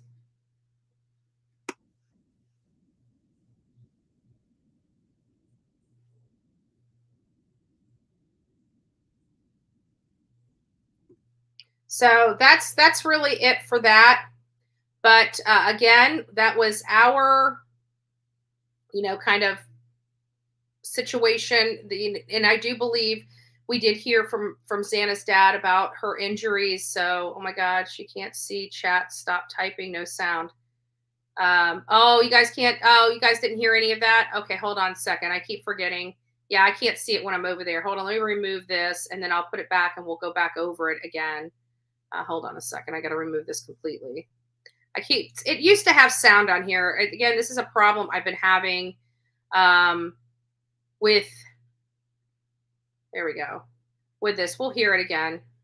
So here we go. Let me go back to where it was. Hold on. Let me find out where. There we are. That's where we started. So we're going to just listen to it. I'll have to pause it a little bit. But sorry,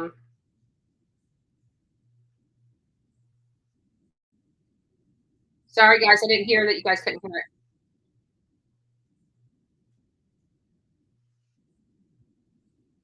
And that was when I was talking about, the doorway and everything like that. It appears that let me go back over here. You guys can hear that now, can't you? Can you guys hear? Okay. Yeah, telling me there's when I'm only on one screen, which I am, when I'm in here, I don't have two screens. When I'm showing up one screen, the chat, I can't even see the chat. So I apologize about that.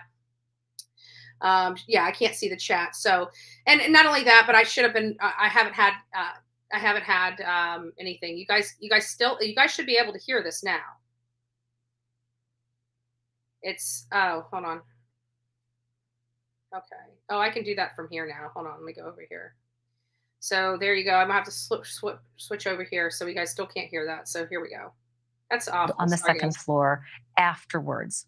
And these are some of the other details that they have released. They said that Ethan Chapin was killed in the doorway of Xana Kernodle's room before the killer set upon Xana. So that was where I was talking about. Let me go back over here. You guys can hear that now, right? Now you can. Okay, perfect. Okay.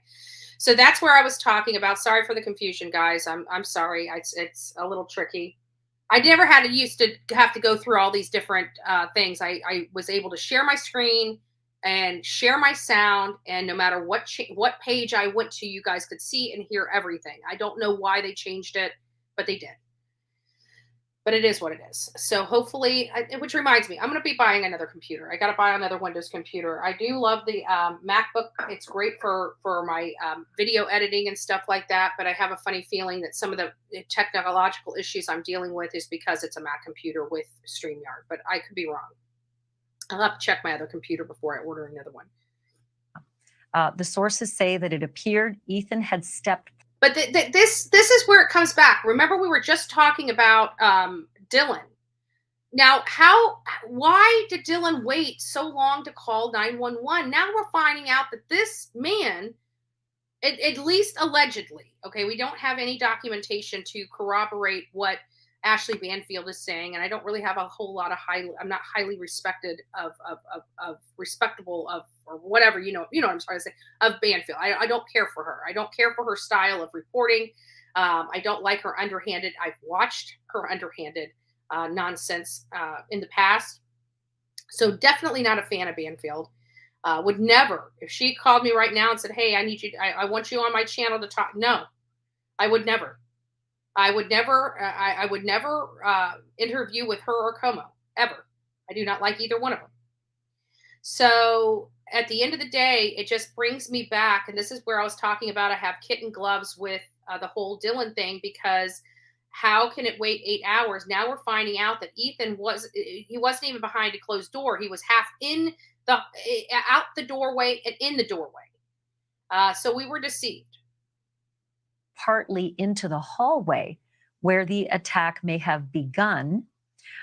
These sources also say that Ethan Chapin suffered a slash to the neck, which doesn't comport with what the thing. She's going to go through that. And guys, this is where you guys need to keep the little ears away. Now that I realize the volume is working, keep the little ears away from this, because it's going to be just a few more seconds of some details that are very uncomfortable in some cases. But I have to say that both of these details are in direct conflict with what the coroner had originally told us right here on this program exclusively. And also, they conflict directly with what police have said as well. And this is where I said earlier that, police can lie to us. They don't have any duty to tell us the truth. I'm not mad at them, because at the end of the day, they were trying to keep the heat off of Brian Kohberger. Again, they identified Brian Kohberger early on in this investigation around November 28th, November 29th, in this case, just a week or two after this, this horrible crime. Those two facts that are in conflict are that all of the victims were in their beds. We know that wasn't true, according to police and the coroner. And according to the coroner, all of the injuries were stab wounds. Which is not true, because we've heard from Xana's dad, which we will, she's going to identify in just a second. And not slash wounds. So I just want to play for you exactly what it was the coroner said in her words. Were any of them slashed? Were any of their necks cut? Or were these all? So I was surprised. Ashley Banfield did actually, ask about some of the injuries, like the slashing on the neck. I remember her giving this interview, but I didn't pay attention to that until just now. Puncture wounds. Well, it was a pretty large knife, so it's really hard to call them puncture wounds. And they were definitely stabbings. Can you tell me, when you say that they might have been sleeping? Now, I want you to watch her eyes. She's going to take a long blink. And this is what I was talking about. You could tell she was a little deceptive in this response. And it seems to me that this is what she was told she was allowed to say. Were they found in beds?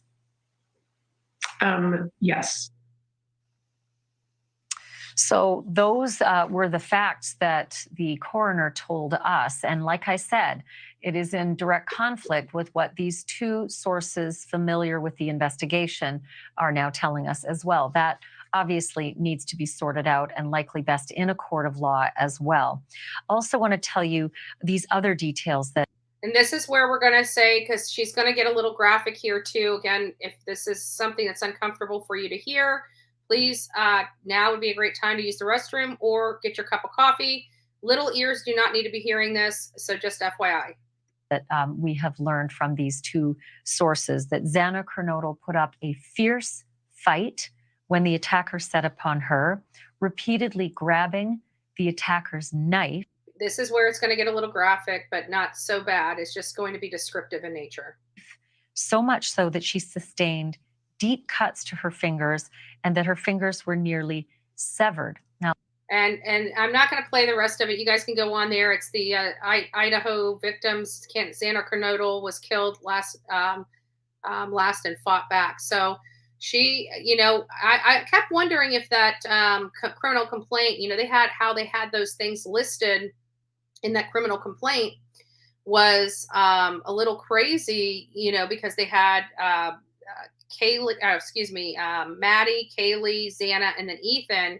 And so it was implied that maybe that was the order that they died in.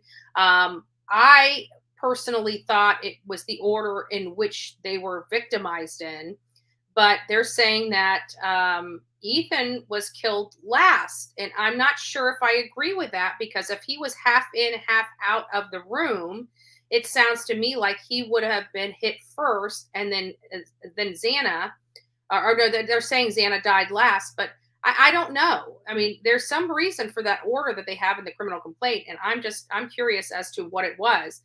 But again, it wasn't so graphic that it causes problems, but it's just not something that little ears should be listening to. So I wanted to make sure that the little ears didn't.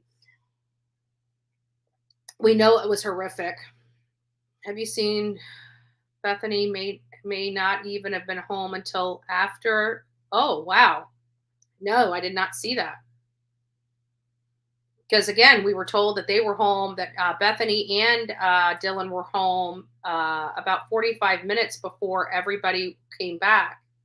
The other four came back, rather. Not a white truck, Brian's white car. No, it's a white car. It's a white car. It's a little Hyundai Elantra. Surely you would think all of these people would have been screaming. I don't understand how nobody, like, the only thing that Dylan heard was, thuds, like Kaylee was playing with her dog. She heard whimpering coming from Xana's room. I mean, I'm not sure, really what to think of this. I do believe that Maddie, I'm starting to believe that Maddie was the primary target. That's what I'm starting to believe. I thought it was Kaylee at first, but now that we know more about Brian Kohberger, I really do believe that for whatever reason, Maddie was the target. Maybe both of them were, but I did believe that that to be the case. I'm not sure.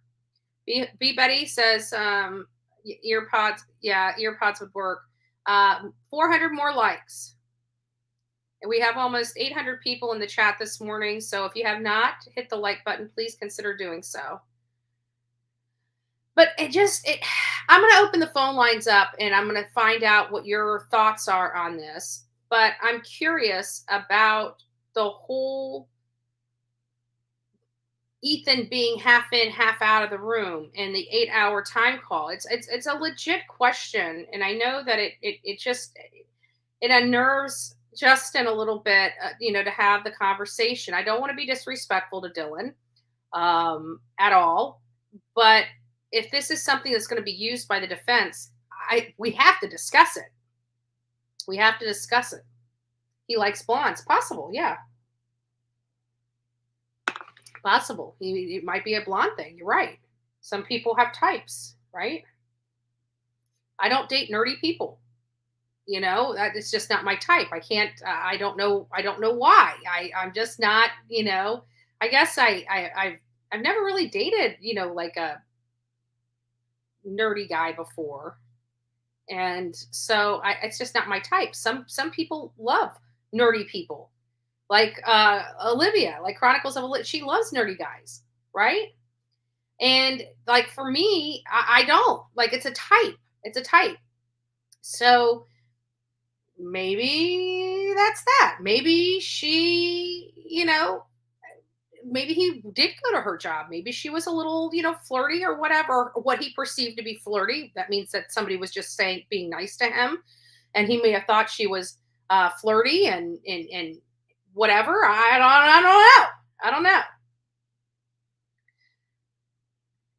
So it says, I never believed the coroner's report, nor that Dylan didn't hear anything. This whole story never made sense. I have to agree with that. Like, I remember when I was at my other house, I told you guys about that Friday the 13th. A lot of you guys remember. Some of you guys are new and never heard the story. So on Friday the 13th, and this is when I was working at the law office, I had, if anybody knows, like normal caseloads are about 40 cases. I had 250 cases. I had a team that consisted of an attorney, the paralegal, which was me, and a legal assistant, which was a gal we'll call her CT. I don't want to put her name out there. And so that was our team. And we had about 4 teams in this law firm that consisted of the same thing. 1 attorney, 1 paralegal, and 1 legal assistant. So we'd be assigned these cases. Well, my caseload was 250, which was well above what normal caseloads should be. But we never missed a deadline. We worked very hard and everything, but there was a lot of stress that came from it. And I used to get, at this point, I was getting, overtime and stuff like that. But, with the constraints of the office, we had to limit overtime, but the work still needed to be done, which means I was still working overtime. I just wasn't being paid for it. And I was just really stressed out. It was Friday the 13th. I was having like a horrible day. And I remember looking at my boss, which my boss was much different than the attorney I worked under. But I looked at my boss and I said, look, I'm done. I'll see you back Monday, but I'm packing up. I've had it. There's no deadlines that are looming that are going to be missed. I'm leaving. Well, my husband and I were using one vehicle at the time. So I had him come pick me up from work. I said, I'm stressed out. I can't do it. I didn't even realize it was Friday the 13th. I was just having one of those days. I was just, up to my limit. I'm the first one into the office and the last one to always leave. So it was, so he came and picked me up and we get on the interstate and the car just dies. The alternator goes out. We had AAA, but we didn't want to wait the 2 hours for AAA to come. So I call my BFF, which is no longer with us. His name was Nicholas. And he's like, oh, that's okay. I'm in Bradenton. I'm like, well, that's okay. Nick, I'm in Sarasota, like not too far from your house. And when he talked about Bradenton, he's like, oh, thinking it was close to the house. No, it's not. He's on Longboat Key, which is like the furthest point of Bradenton of Manatee County that he could possibly be. So we waited there on the side of the road for like 4 hours for him to come tow us in, but he did. And I get home and we realize it's the alternator. So I'm on the phone calling, these auto stores trying to find out how much an alternator is going to cost me. I really have no mechanical tools at this other house for, to change out the alternator. So I'm running around the house. I hit the dog bed and I break my ankle. And I didn't realize it. Well, fractured it. I should say fractured because there's a difference between a break and a fracture. But I slip on this thing. And when I went down, I didn't even know I did it. But apparently I bellowed out this horrible sound when I slipped and my ankle fractured. I mean, I just remember I'm sitting there with the phone is slung out of my hand across the living room. I'm sitting there almost in a half split, and the door flies open, and you got Nick's head up here and Vince's head down here. Like, what happened? I'm like, I slipped, and like, he's like, what was that yell? And I'm like, what are you talking about? What yell? And apparently I didn't even realize I did it. When I slipped, I had this, and I guess the actual fracture had happened. Apparently something came out of my mouth that it just happened. I didn't even think about it. It just happened. So, I'm applying that experience with this case and knowing the condition of these people inside the home, and it's almost unbelievable that nobody really made a sound. 4 people with a type of knife that was being used and nobody made a sound. It's almost unbelievable to me. I'm not saying it didn't happen, because at the end of the day, truth is stranger than fiction. But just weird. Just weird. Sorry, I think I would know my child was thrown off and had evil intentions. Yeah, I have to believe that father, I don't know, had to have known. It just seems to me like there's a lot of stuff, and I have to believe it, a lot of stuff we just don't know. You can notice the difference on IG. Maddie was very nice to Dylan. Dylan was new girl and the last to move in.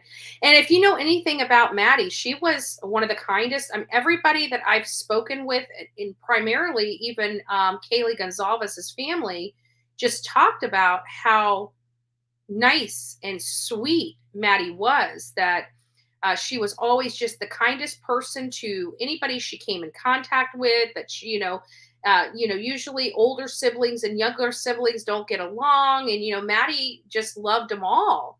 And they just talked about Maddie just being a very kind and beautiful soul, that she was just, she was one of those people that always liked to find the good in people and always liked to help any way she could. She just was a beautiful soul. And it's sad. It's been false news from the start till now. Kohberger is going to be left out of jail. I'm misunderstanding that somehow. Everything not known. I also wonder why Jennifer Coffendorfer, and a YouTube creator I saw as well, was speaking about the paperwork saying there was a possible informant. That's interesting. And again, guys, again, a lot more questions than answers. Brian Kohberger's, one of the first things out of Brian Kohberger's mouth when he was arrested was, anybody else arrested? Almost alleging that there is a co-conspirator. Then we're hearing that now we're hearing that there's rumors going around about a possible informant, which is, again, odd for me, because who that informant would be. I can tell you the whole time we were at Washington. Now, granted, by the time we realized Brian Kohberger was the suspect, even though on our first trip we did stop by Wazoo and there was a lot more people there than there were on our second trip, it was very hard to find anybody that really liked or was friends with Brian Kohberger at that school. It was, even the people that did come out, they talked about how, kind of arrogant he was, and how he had to always be right, and he always had to show how much smarter he was than everybody in the class. And so much so that when he was grading papers, he would literally write all over the papers about how this should have been done and that should have been done, and so that was his personality. So nobody really liked him. And so there's only really one person that came out or that hung out with him on a regular, and that was his running partner that liked to run at night. And people said that he didn't say middle of the night. I think he did, and maybe not in the clip I got, but I could have remembered when I heard his statement the first time, he was talking about the middle of the night.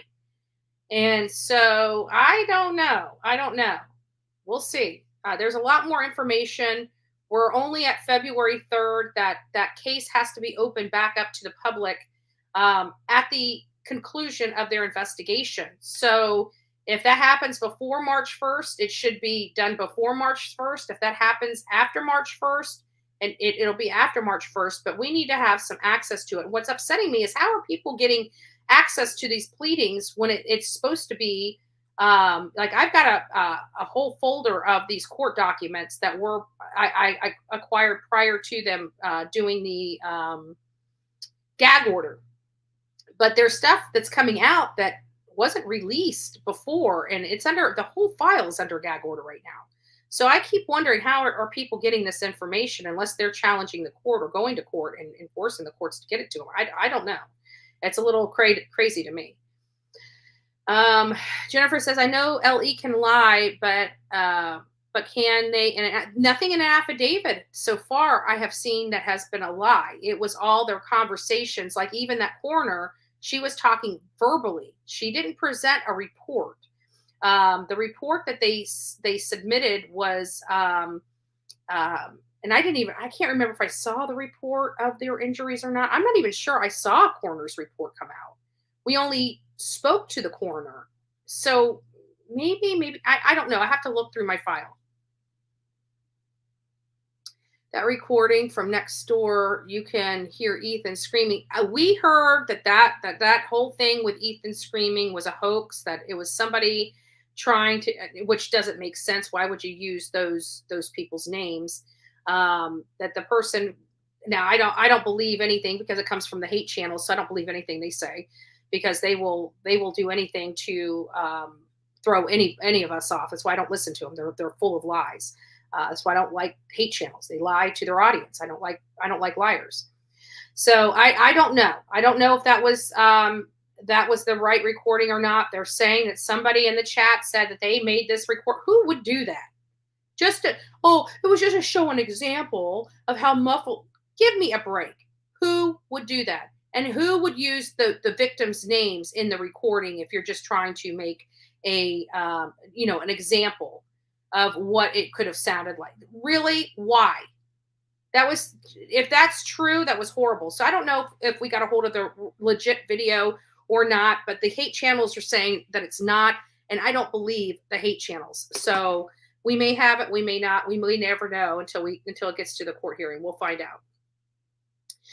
When I saw Maya in a casket, apparently I fell to the ground and screamed and have no recollection. Yeah, it was really weird. So I just don't understand. I never quite understood the whole nobody screamed in the house and being, murdered in the way that they were being murdered and stuff like that. So it was a little scary to think that something like this could happen and nobody could scream. So, but that also might indicate maybe some of the first injuries he committed on his victims. If there was no screaming, it could very well be that the first injury sustained may have prevented them from being able to scream or holler.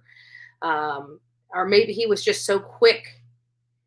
I don't know. This is just an awful, how to stop it, Duncan.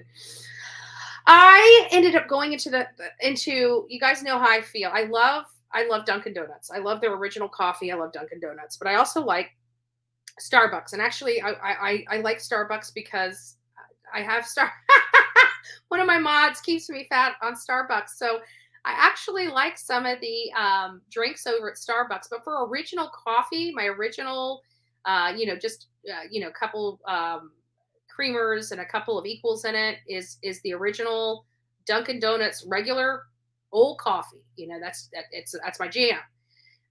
For the specialty type of drinks and things like that, I definitely love Starbucks for those. My caramel crunch ribbon, my peppermint mocha. I love Starbucks for those. But it was so funny because I was so extremely exhausted because we got up at yesterday at 4:30 in the morning and started getting ready because Marissa's flight left hours before my flight, and I was just going to stick around the airport for several hours, so I didn't have to take an Uber there and stuff like that. So anyways, I'm sitting there and I walk in and I see a Starbucks, but she's like, oh, they have a Dunkin' Donuts. And so I'm walking in there. I couldn't find a Dunkin' Donuts anywhere. Like I seriously could not find the Dunkin' Donuts anywhere. So I walk in there and I'm like, oh, screw it. I'll just go here to Starbucks, get myself. Of course, they didn't have my crumble for my caramel crunch. They didn't have the crunch to the caramel crunch ribbon drink. So I'm like, do you have peppermint mocha? I'm like, oh yeah, we have peppermint mocha. I said, I'll take that. Right. I turned the flipping corner. Like I just wanted a regular hot coffee. I ended up getting a cold iced peppermint mocha, which, if you guys know me, you guys know I love peppermint mocha. And so I was fine with that. But right then I turned the freaking corner and guess what is right there? A Dunkin' Donuts. And that's all I wanted was just the original Dunkin' Donuts coffee. The largest they have was some equal and some cream. That's all I wanted. But I ended up getting peppermint mocha. But I tell you, the peppermint mocha, as always, was delicious. All right, guys, let me try to get this. Now that we're done with all my stuff that I was going to show you, I'm just going to open up the screen. I'm kind of interested in, what you guys think about everything. Give me just a second. I got to get the you had to change our phone number because it wouldn't let me bring in the other side anymore for whatever reason. And guys, don't call just right now because I got to make sure that I've shielded the number so I can answer it. I got to be able to answer the phone and keep you guys so you're not doxing your phone number. So just give me a second while I work on this. Just don't call just yet. Just got to get this over here. Do we have it? All right. Phone lines are open. Well, no, they're not open yet. Hold on. I keep forgetting. I got to add the freaking screen. This is just getting so damn confusing. It's driving me nuts. It literally is driving me freaking nuts. All right. Now the phone lines are officially open. So I'm interested in what you think. Now, do you guys think, here's the things that I'd like to hear from you guys on. One is, do you think that Brian's father should have known something? He had to fly all the way to Washington. He's having to drive back with his son. His son is taking weird routes that they don't normally take. He's taking an indirect route home. This is Betty. Hey, Betty, Turkey Man. How you doing? Hey, Turkey Man. How are you doing? I'm doing good. Hey, I was going to ask a question or two, if that's okay. Yeah, go ahead. Hey, I heard that the woman or the girl that made the phone call, witnessed it, kind of seen the guy that did the deed with a mask, early, and didn't call. I can't get past that he didn't call. She didn't call. And we could discuss that, but people like to beat up on us because they're like, we're victimizing re-victimizing this victim, and it's like, well, it's a legit question. It's going to be brought up in court. I mean, we need to ask it and try to get some resolution for it. But yes, that's true. I mean, of course, I don't understand how people will video something terrible going down, like somebody getting beat up or whatever, and not step in and do something. I don't understand, you videoing this, why aren't you stopping something? I don't understand that part of, what we're dealing with in this world today. Right. But I can't understand, but understanding that, a gunshot, it kills by concussion. Yeah. The knife is like bow and arrow, or the arrow. Mm-hmm. It kills by hemorrhaging. Right. So there's a bleed out. There's a time, depending on the wound, that it takes a period of time. And I heard you a while ago saying this one passed at this time. There's a time. Yeah. My problem would be, and I can't get past this, I'm not meaning to beat up on anybody, but I'm just saying, if you make the phone call, you feel threatened, you think something's going down, you make the phone call, so a life may have been saved. Yes, and I can't get past that. I just can't get past it. Yeah, and that's kind of what I said, but many people believe that, even had she called, that they would have all expired anyways. But again, it is always going to be in the back of our minds because we will never know. Right. And we do know that Sienna was whimpering, and we don't know how long she was whimpering for. To me, it seems like it is possible because, listen, she was the only one that, and this is kind of, hard to say, but because of the substance that was on the backside of her house dripping down that slab, that shows her heart was pumping. You can't if somebody dies instantly, the blood stops pumping out of your body. So there's not going to be as much. I mean, yeah, there's still blood there because you're bleeding out and stuff like that. But the blood that was exhibited on the outside of the house tells me that her heart was pumping until there was nothing left to pump. The thing I can't get past is what, 7 or 8 hours? Yes. I mean, that's that also. I mean, that I can't get past. But also, you go to the door and you look. I think it was twice. 3 times. But at least 3 times. times. Okay, you go to the door. Okay, so you've heard something. This day and age, I mean, I've got some age on me. I carry this stupid phone everywhere I go. I mean, you got a phone in your hand. You ain't leaving it. That's just part of it. And you see somebody, and it scares you to the point that you don't call. I don't understand that. I can't get past it because you might not know call 911. Well, what's the number for 911? I mean, you might get to that point. but you're gonna make a phone call. I mean, it's just natural to the point it's used over and over and over again that we if we get age on us, we forget maybe we didn't do this, and we say, well, did I already take my meds? But you do it out of she had to have habit. been on something. I think she had to have been on a substance or something that she didn't want, that she just thought that she was either hallucinating or, I mean, there was something. I just don't see a person seeing, think about it. If I'm sitting here in the home and I crack my door and see somebody that's a masked man walking down my hall and exiting my home, I'm going to, I probably won't get his attention. I'm not going to say, hey, what are you doing in the house?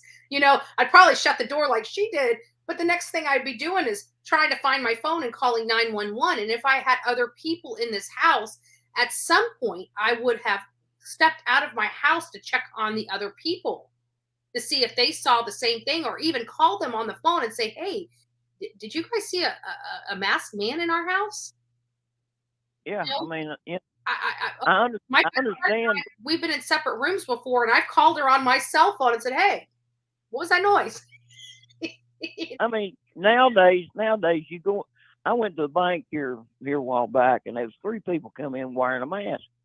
Well, I mean, 10 years ago, if somebody walks in, 3 people walk in with a mask, something's going to happen. But I mean, it's kind of natural now.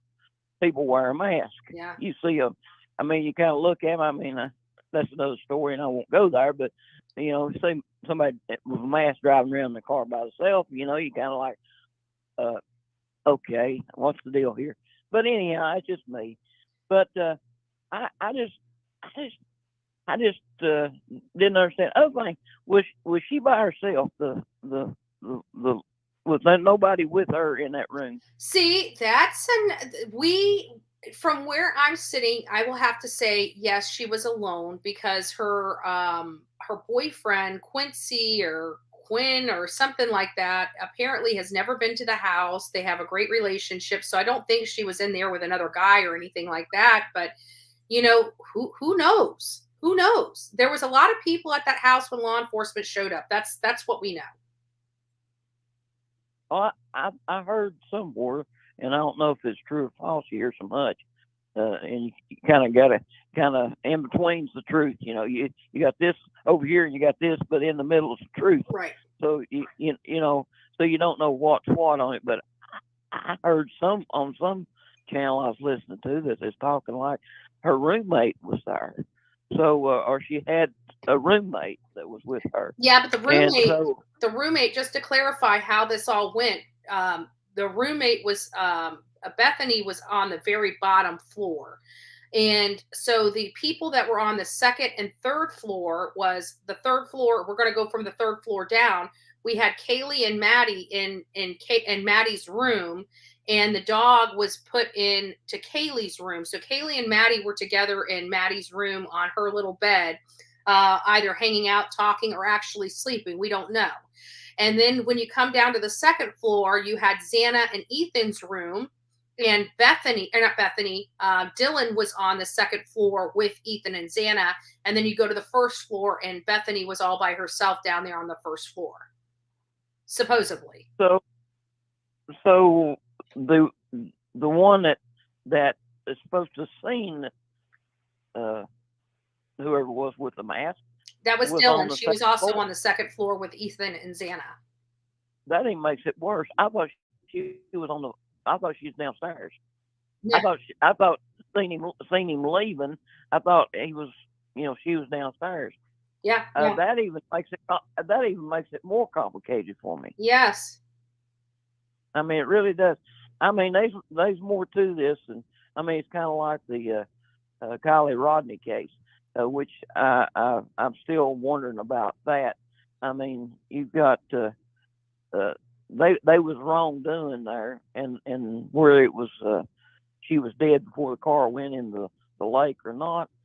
Somebody was at fault for her to be where she was at.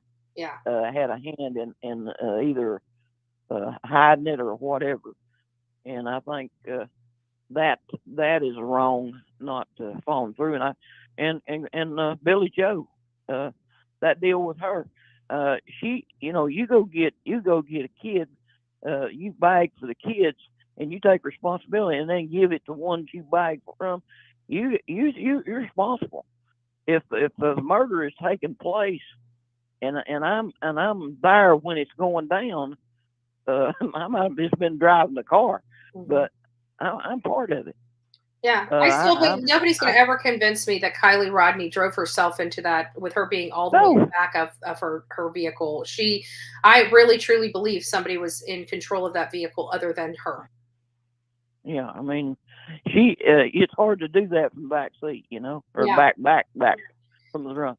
And not only that, but we have to at least acknowledge that, despite all the stuff with Adventures with Purpose coming out right now, we have to acknowledge that they have at least pulled up their fair share of cars with people in them that have plunged into waterways, and they were in the front seats of the car. They never went to the back seat or the hatch of the car, and that is problematic for me. But law enforcement screwed that whole thing up. They screwed the recovery of that vehicle up. None of them were wearing gloves. I saw officers reaching in there and turning the steering wheel with no gloves on it whatsoever. And whether they believe that, the water would have damaged the latent fingerprints or not, they should have protected that evidence to the best of their ability, and they failed to do so. Well, people can go and talk about Adventure of Purpose or whatever, but I think the ones that was working at that, they had a good heart. There was some people that worked for that was there for the right reason. Yep. And every church, not everybody goes to church is perfect, Yeah. So you got churches that's full of people that's not. I say I need God good. Because I sin so much. I'm one of those people who are in church because I know I need it. But we think that we look at the whole big picture, but you look at the bushel basket of apples. There's a bad one in there with a worm in it somewhere. Mm-hmm. I mean, really. So don't kill the messenger. Yeah. Look at the message. Yeah. And then have enough common sense, which is not common no more, but common sense to figure out the truth of the matter. Because somewhere in the matter, you got two people witness some traffic accident. You're gonna get this one. You're gonna get this one. The truth's in the middle. Yep, I agree. 100%. I'll get out of here, Betty. Talk to you later. Thank you, Turkey Man. We love hearing from you. Call back again. Yeah. All right. Bye-bye. Bye-bye. I love that because he went through several cases of stuff we don't know about, that we forgot about. And he brought in 3 cases, Kylie Rodney being one of them. There are a lot of things that just doesn't make sense to us. And, when law enforcement gives, like, say, an accident, which in all fairness, I think people misunderstood what they were reading on that death certificate. because it said accidental and drowning. Even if somebody was driving that car other than Kylie Rodney, her death certificate would have said the exact same thing. Because unless somebody physically held her underwater, it would not be murder by drowning. It would be accidental, because somebody accidentally drove that car into the water, whether it be Kylie Rodney or somebody else. So I think that people misunderstood that entire, and I said that ever since I read it, because it was on the death certificate. And you have to understand that there's only so many things that the coroner can list on a death certificate as a cause. Natural, heart attack. You got accidental. There's other things like you can fall off a ladder and accidentally break your neck. It's still not natural causes, and it's not murder. So it would be accidental, blah blah blah. People have punctured themselves by accident, and it would be accidental stabbing, right? So there's only so many things that they can put on a death certificate as a cause of death. And I think people, when they saw accidental and then the drowning, they were thinking that they were necessarily blaming her. Somebody just said, and the comment is still up here, where it says the report still says under investigation. So that tells us a lot right there. This is related to Kylie Rodney, because think about it. If it was just an accident and it was an accidental drowning, right? If that's all it was an accidental drowning and she was at fault, that case would have been closed. As soon as that coroner's report came out, that this case would be closed. And it's not. It's still staying under investigation.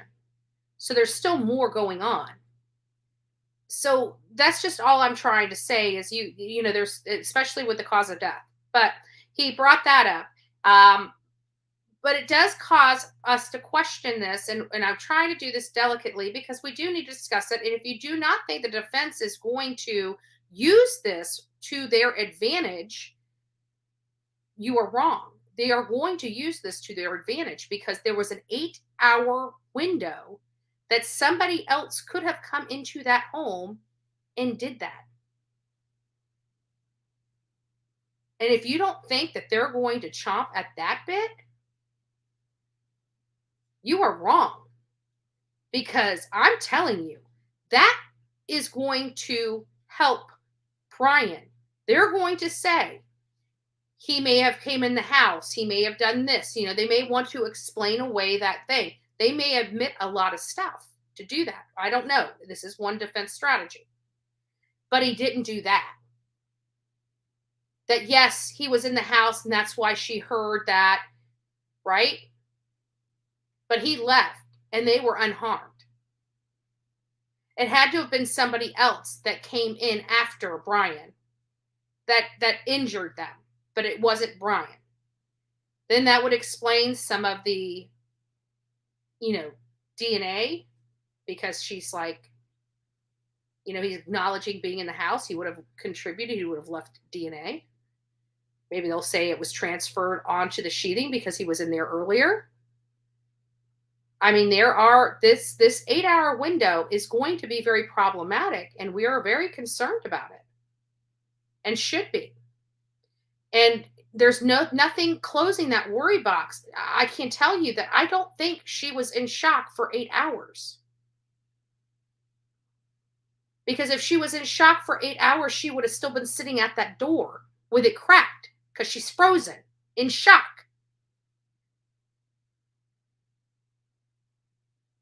So, I don't know. Anyways. All right, guys. Well, we're out of time today. But tomorrow, come back. We'll be right here. I'm curious about your thoughts. I'm going to be doing some research. I'll be throwing some videos up just to get your input on certain aspects of the case. So be on the lookout for those. And don't forget to like, share, and comment. I love you guys. Make it a great day. Don't forget to be fearless. If you see something, say something, because an ounce of prevention is worth a pound of cure. Good day.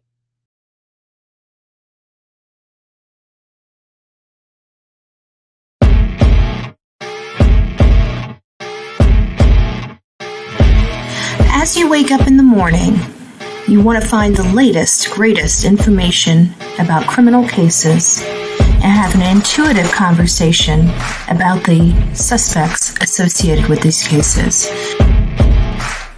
Head over to the Bullhorn Betty channel on YouTube.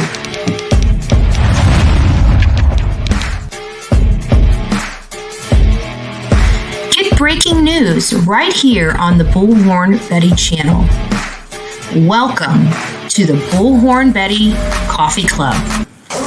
Enjoy your stay and enjoy your day.